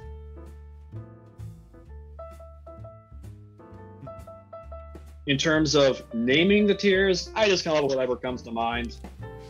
It's a very difficult process coming up with like almost 15 names for tiers every week and not be too repetitive. Especially when you have 2 tiers to do, and yeah. Oh, I don't change the name at all. Basically, what I do every week is I do a tier list for the week. I put all the characters in their tiers, I name the tiers, and then I just move the pictures to the appropriate tier for the average list. I do not bother with new names for the average tier list because I already struggle enough coming up with the names for one of these things every week, let alone 2. Mm-hmm. And the reasoning for my average tier list only being over the most recent 5 weeks. So for this week, the tier list on the right is the averages of weeks 5 to 9. The reasons for this are, I feel that the list should represent the most recent events to have happened within the league. And if the average list was based off of the average of everything up to that point in the season, it would really spoil how things would be in the last 2 or 3 weeks, because outside of some extreme performances, one way or the other, the characters' placements aren't going to change very much. Mm-hmm. So I figured that adds a little extra layer of suspense towards the end. Like, how did this character do across the whole season using this metric? Yeah, I honestly think that's a really decent, honestly think that's a really decent explanation for the tier list. So, shall we get moving on Looking to... at the... Before we move to the predictions, for the average list, are there any characters that are stand out to you? Like just characters that are either absurdly high or absurdly low? That you wouldn't expect? Actually, yes. Honestly, it's going to be the Bora. How I would never have expected the Bora to be anywhere as low as he is today. Like, I would always expect him to be in the orange-red tier, alongside with Android 17 or 16 in your averages, but I would never have expected him to be below a pool. To be fair to him, he's only been in for week 6 for the purposes of this list, meaning there's only one sample to go off of. His average is across the season is actually much higher by my metric, but for that list, it does look pretty bad. Yeah, which is probably the same reason why well, Fasha, it's so low, it's because really she's only been in this week. Yeah, Destiny, you need to do something about that. Well, I'm sorry, we FA adventure. Yeah. You know, I'm gonna need Nail to hit elite. If you're gonna say that, I'm gonna need Nail to go elite. Ew, that's a done deal, my boy. So, something notable that I want to point out is End Vegeta. He's currently in his own tier, and the tier, if you are able to see and read it, it says 70k plus. That doesn't quite do it justice, because over the past 5 weeks, End Vegeta's average was 85,000. Which is absolutely insane.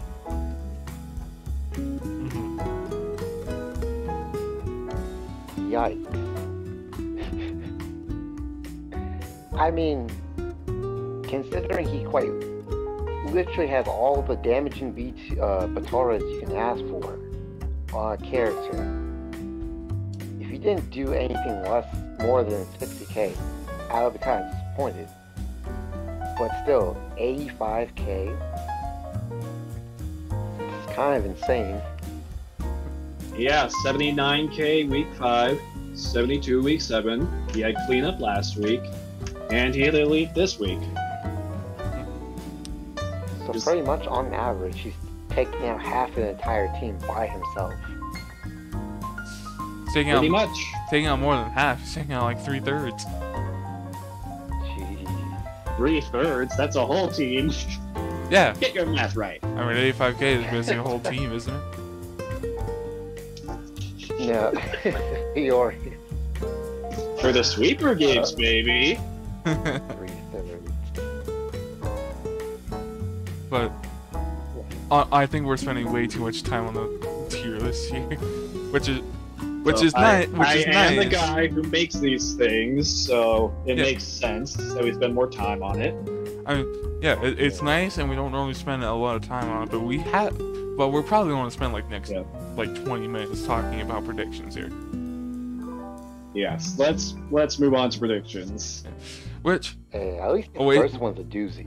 Yeah, we have a doozy. We have Rugrats versus Namek, and I know Rugrats are basically divisional rivals, even though they're kind of way too ahead of my pay grade anymore. I'm going to have to say Rugrats, because even though Cyberman and Nail are coming back, and I think Cyberman has much more stealing. Well, actually not much more stealing than Nail, but he's shown to have much more effect than Nail does. And damn it, you guys need to bench late Piccolo soon, man. Yeah, I wonder when that's going to happen. Check though. Anyway, Anyway, he's only been benched once all season so far. same with Nuovo.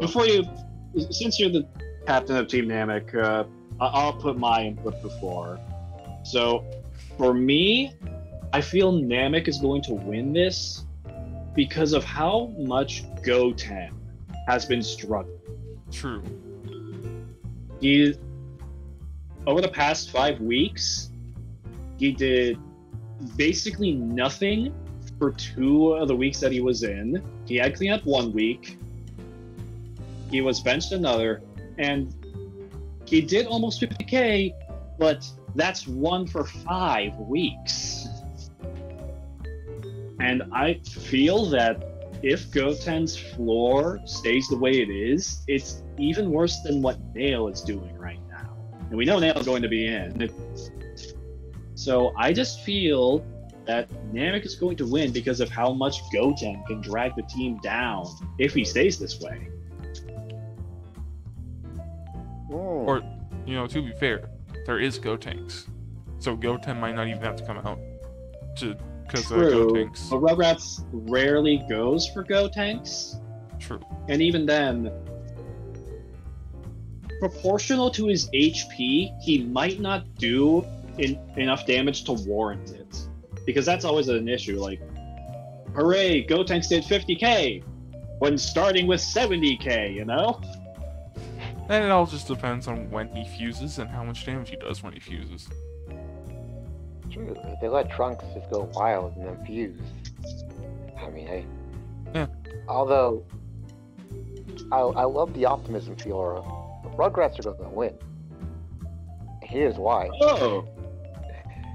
So, as much as you had, as right as you are about Goten not being in the right spot, funny thing is that Namek is going to do something completely just wrong, honestly, and put everyone on a new build. Every single person is going to be on something new. So... Am I allowed to change my vote? No. Well, I was going to say it before you made your vote, but hey, you wanted to... Yeah, technically, if you are, this is on you. But let's just say you have this, you have the spirit that Rugrats is going to win. So 2.5 votes for Rugrats, half for Namek. There you go. Yeah, 2.5. Anyways, you were for saying Oasis. Yeah, 2.5 for Rugrats. You were saying? Yeah, everyone's on new builds. We'll see what happens. Yeah. And I foresee a late Piccolo bench. That's what I foresee. We'll see. I mean, We shall see. it's coming down in the last 5 weeks, man. That is true. But so that's 2.5 for Rugrats, half for Namek. I never thought I'd actually see a half for someone. I saw 1.5 when Zilo was last year. I never thought I'd see less than a half. But moving on, we have Royals versus Kaiju. Man, a lot of these weeks always have West Kai being like the first 2 matches. That's just crazy. But anyway, we have Royals versus Kaiju, and I think since Kaiju isn't on their home map, we will most likely only be seeing a Skylar Vegeta ape or no ape at all, unless they somehow want to bring in King Vegeta. But I think with how late it is, they kind of don't want to. I definitely think Royals will be winning this one, even with Videl coming in and apes kind of being Videl's counter. There's just so much in Royals' favor to counter stuff like apes, to counter power body, just to counter Kaiju in general. So I'm gonna have to give it to Royals. I don't know, Chief. As much as many ways for Royals to counter giant apes have, whatever. I feel like if Kaiju doesn't transform, then those countermeasures are kind of useless. And even without transforming, Kaiju has shown that they can still wreck house just by being there. So I'm definitely willing to give this to Kaiju. Yeah, I was gonna say something actually that I completely forgot. Royals has their own ape that they don't even need a map for. He just goes ape. True. It's very true. And how do you like it, Kaiju? How do you like fighting giants that you can't rush me to? Yeah, and watching me punch. They can blast B2 him, but they can't rush B2, and they don't really have power body breakers. Which also goes for Slug and Majin Vegeta. Because Majin Vegeta just has power body max power, has a way to make himself go max power, and Slug goes giant. So that's kind of why I went Royals. But Fiora, go ahead. This is a very difficult prediction for me because I feel that Kaiju just consistently has been much better than the Royals have, and their record shows. But this isn't a very good matchup for them either. Like you said, they don't have any power body breakers, and Royals has 2 sources of power body. And even if, say, Scouter were to go giant, it doesn't really hurt Royals that much outside of Videl, because all their B2s are blasts of some variety. And they don't really have rush ults either, other than, well, Deborah. but I would still have to give it to Kaiju because I just feel that they've overall been more solid. Alright. This is a very close choice, though. So that's 2-1 going Kaiju, but it can go either way. We only do the predictions here. We don't 100% confirm the matches. Imagine if we did. How screwed up would it be if the predictions were 100% accurate? Oh, some teams would be without any wins. We'd be voting our team every time. Like? But no, we'll vote against Namek to screw you over. or people will be. Man, I haven't voted for Namek once this time. Anytime I've been on Capsule Cast. So... No, you voted for them. I believe you voted for them once, but that was it. Once in 9 weeks. Love to see it. Actually, you also haven't been in a lot of the cast, so.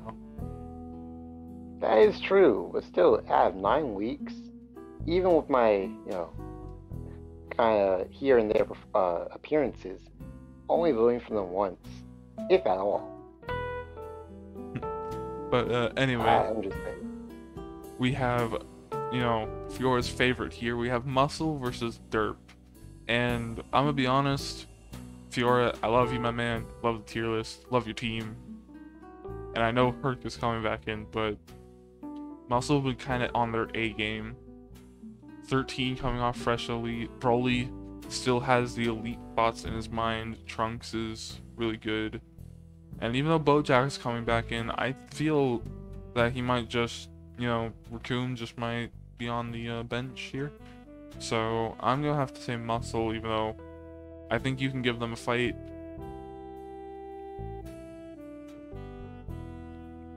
And before you say anything, Fiora, I'm going to vote for Muscle too.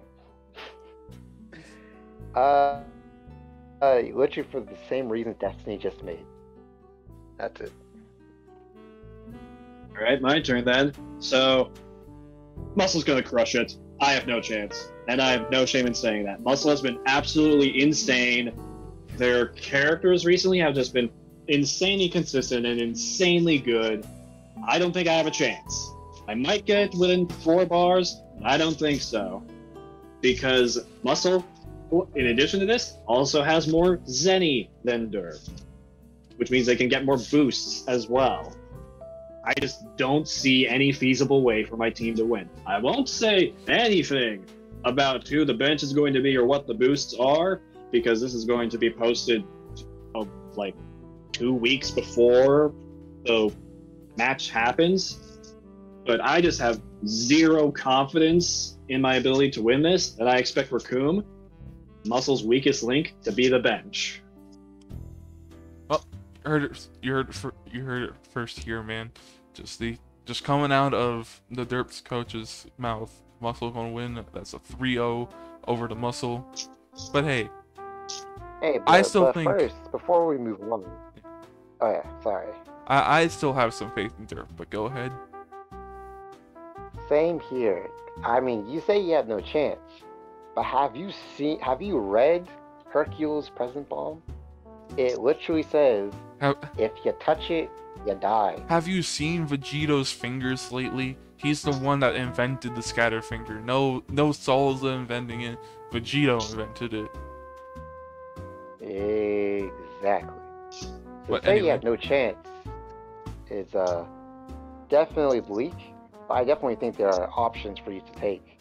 Literally just in Hercule alone, to be perfectly honest. But assuming he doesn't just get erased from existence like he did versus GT, which is always possible, especially since muscle forms are ridiculous. Look. First of all, on Muscle, there aren't any tracking B2s except Android 13s. But he has to transform first, so that's a little harder to get to. And there are no I mean, he has a tracking alt. It's literally the same as the B2. That. I know that. I was about to say there's no barriers. But then I forgot Bojack was there. They have 2. 2 of them have barriers. And they've been screwing over Derp from wins this entire season. Transform Wait, who has 13 second and barrier? Bojack. Yeah, Transform 13 has one too. Wait, he does? Uh-huh, it's Android Yeah. Barrier. He almost never Oh. does it because it's only in his transformation, but he has done it. Oh, Fiora, I'm so sorry for the loss, man. Bro, I'm such a fan, but I hate to see it happen to you, bro. Also, if Trunks is on his melee build, he loves to spam even on melee. You know, the more we talk about only- this, the more it's not going in Derp's favor. More so- hopeless it looks. Like, So shut the up. only real possible chance is if Vegito does what he did twice in a row and somehow manages to take 2 of them out. Like, I feel like having a whole character lead towards the start is the only reasonable way for my team to win this. I feel Muscle is just that insane. I'd say if Vegito and Hercule are just bring not even their A game, but their Z game. See what I did there? Dragon Ball Z. But what about their GT game or their Super game or their Heroes game? I mean, even if they bring any of their game, Hercule is the only one in the show to have never died. I don't count Resurrection F, so that doesn't count. That doesn't count in my Does head. anybody? That should not count for anything because time was rewound. He wasn't brought back to life. It just never happened. Yeah, it never happened. Everyone forgot about it except, you know, for 3 people. Terrible. But hey, Herc never died. But anyway, I think we're spending too much time on one prediction. Well, to be fair, we spent a decent chunk of time on the previous matches too. True. And this is a divisional, so if It with one of your guys makes sense. in the divisional. But you know, speaking of Bleak from earlier, we have Androids versus Reds. And I'm just saying this right now. I know we know who's coming back in between 17 regular 17 by the way and 8er. But I think even if Cell and 17 bring it, I think only 17 can really get through most of Rez because of his burst damage. Unless 16 decides to wake up, or if he... But, like, Rez has so many options. And I'm going to have to give it to Resurrected Warriors. I think this will be the 10th week in a row where they go with a win. Though I do think it will be close if the androids that are in decide to, you know, wake up. I don't know. Chief. I'm in a similar boat. I believe that Resurrected Warriors is the strongest team in the league by a wide margin right now. And Androids right now just doesn't have the consistency to even really stand a chance.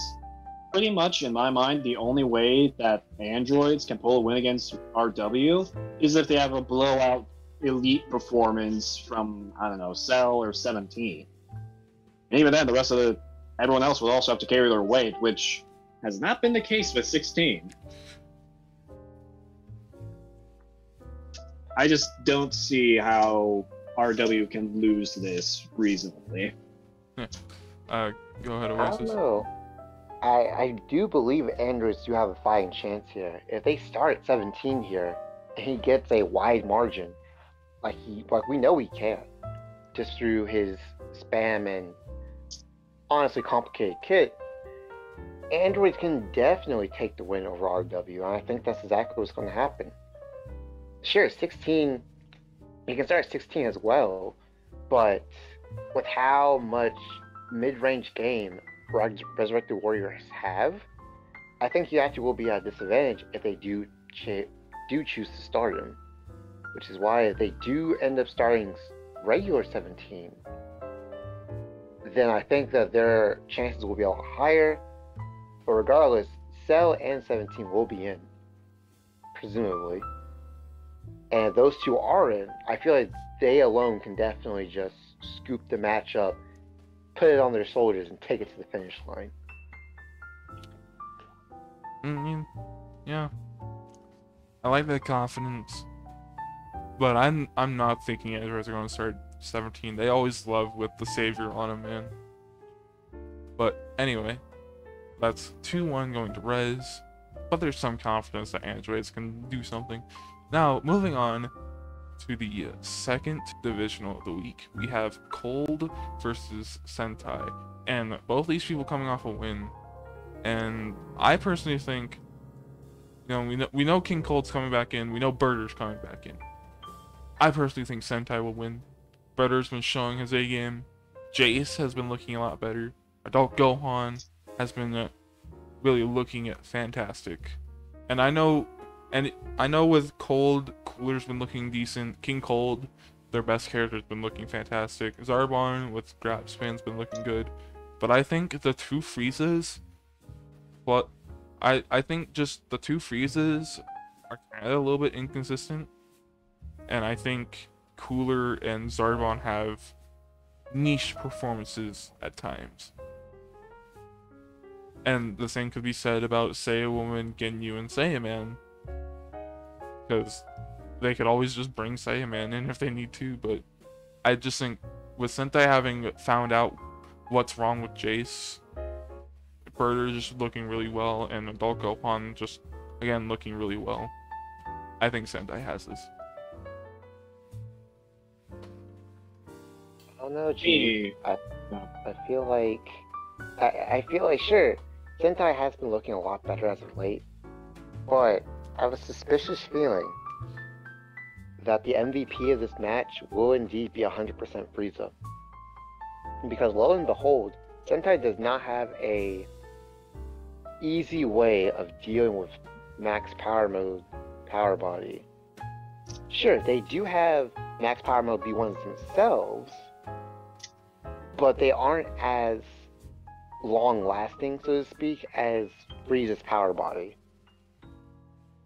And sure, I feel like Birder does counter King Cold just by the way his melee works.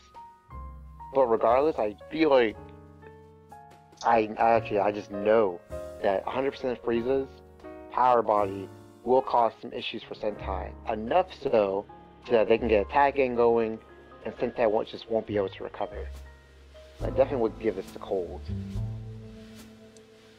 So for me, this isn't anywhere near as bleak or one-sided as I think Derp versus Muscle or Androids versus RW will be.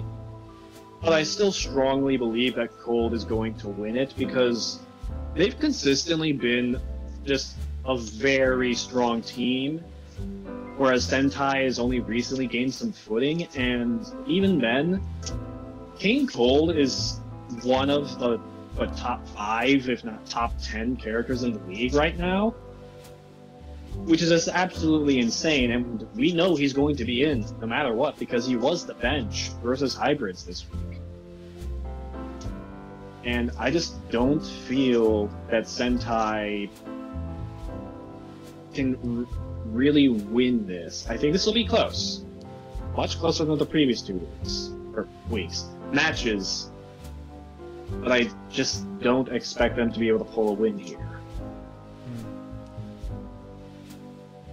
Alright, so that's 2-1 going to Cold, but, as people said, this isn't completely one-sided, even if Cold is the more consistent of the two. Moving on, we have match 6 here with ED versus Bujins, and I think this is actually going to be one of the closer matches of this week. With Mid Goku coming back in, we have I can't think. We have who was bench for Bujins this week, guys? Spopovich was the bench, okay, so he'll be in. Yeah. I think Spopovich can handle himself. And, if Gohan Boo and Kid Boo do what they have done recently with, Kid Boo spamming ults, Gohan Boo just melee gaming his way through, I think Bujins can take this, but the same thing can also be said for ED. If Mid Goku just does his B2 game, if Krillin just decides, I'm a dual character, or at least soften people up, because we've seen what Krillin softening people up has done. Mid Goku Elite. But honestly, can I just give a half to both these teams? Because I can't decide who will win this match. I will allow me to cut in right there and say I will give half a point to both as well because I can't decide. Looking at this general matchup and their lineups, I don't know who's going to win. Like you said, I feel like this is going to be one of the closest matches of the week. So that's one point for both. What do you think, Oasis? Personally, I'm definitely thinking that whoever gets their motor running first is just going to have all the momentum in this match. And my motor running, honestly just me. Whoever hits the board first between Goku and Kid Buu is probably going to be the victor. If I had.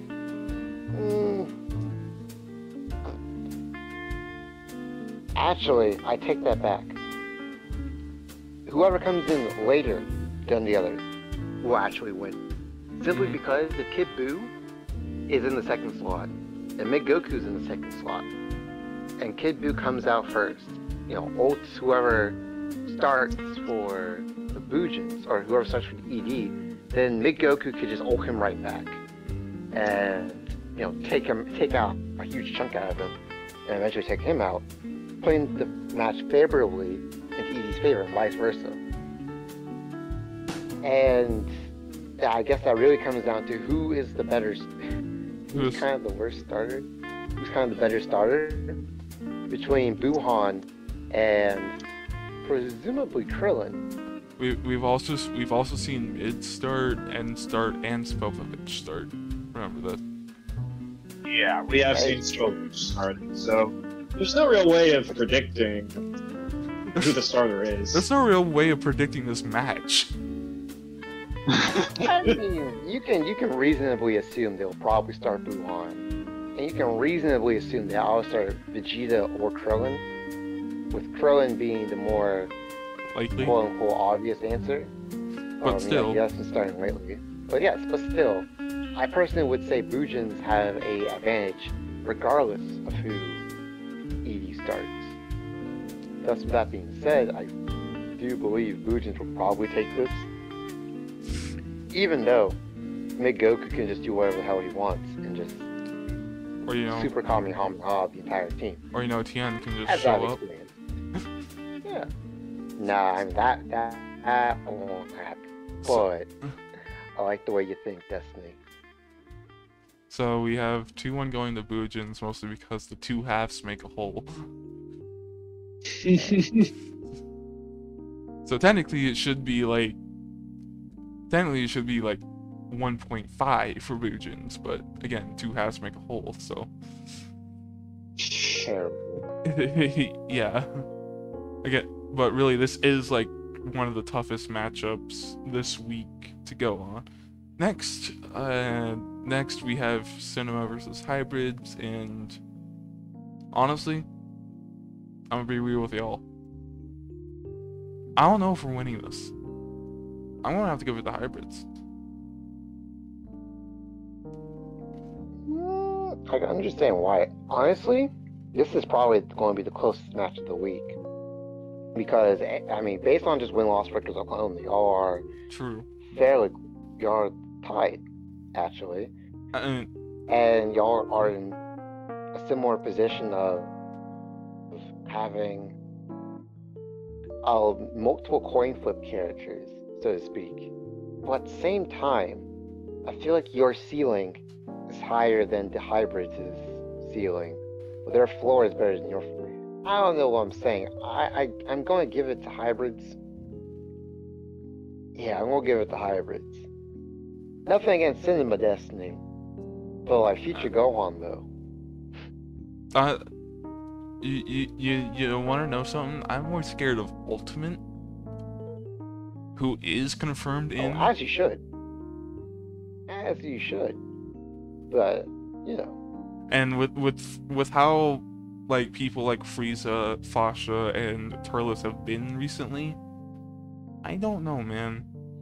Like they have their moments, they also have their inconsistencies. It seems our only two reliable characters right now, and which is weird seeing as Fasha has been like the girl for seasons upon seasons for whichever team she's on.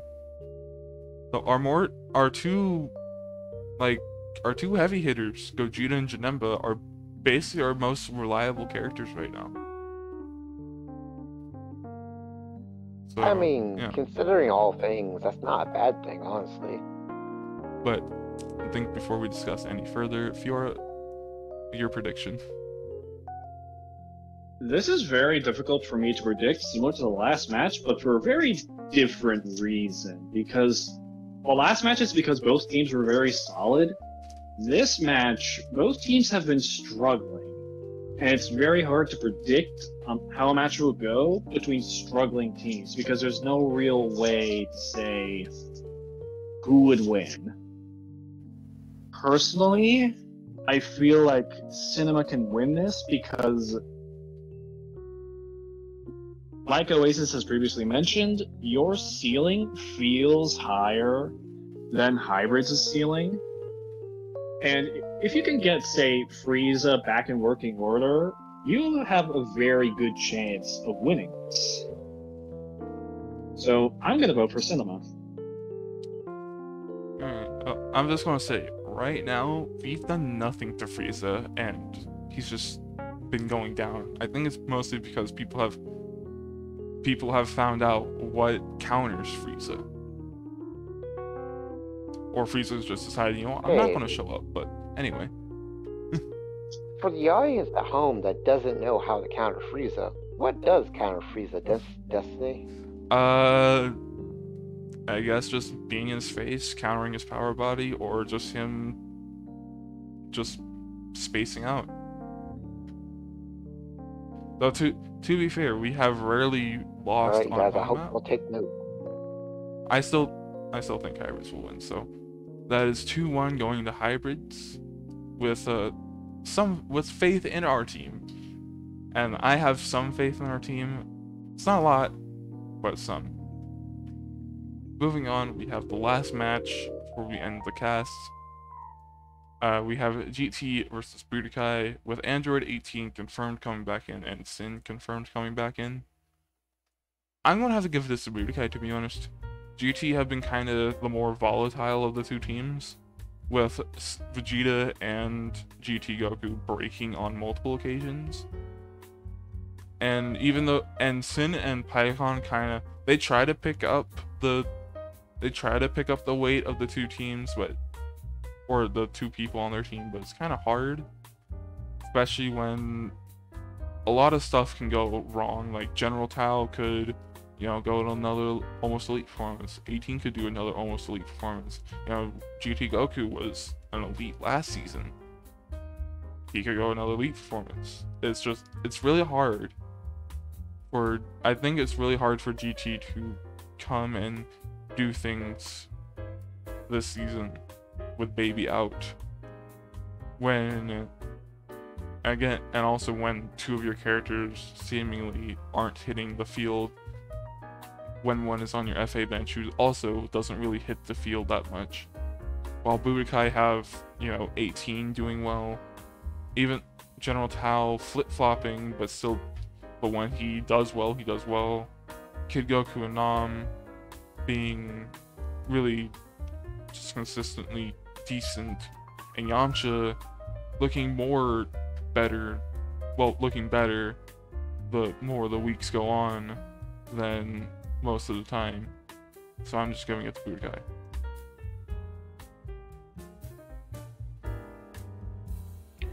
Yeah. So I would have probably to also agree that Budokai.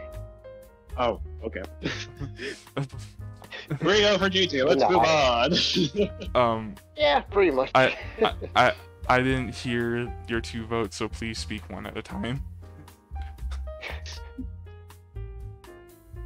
I think Fiora was going to first vote. So I agree with you that I feel Oasis.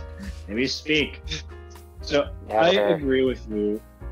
I agree in that I feel Budokai is going to win.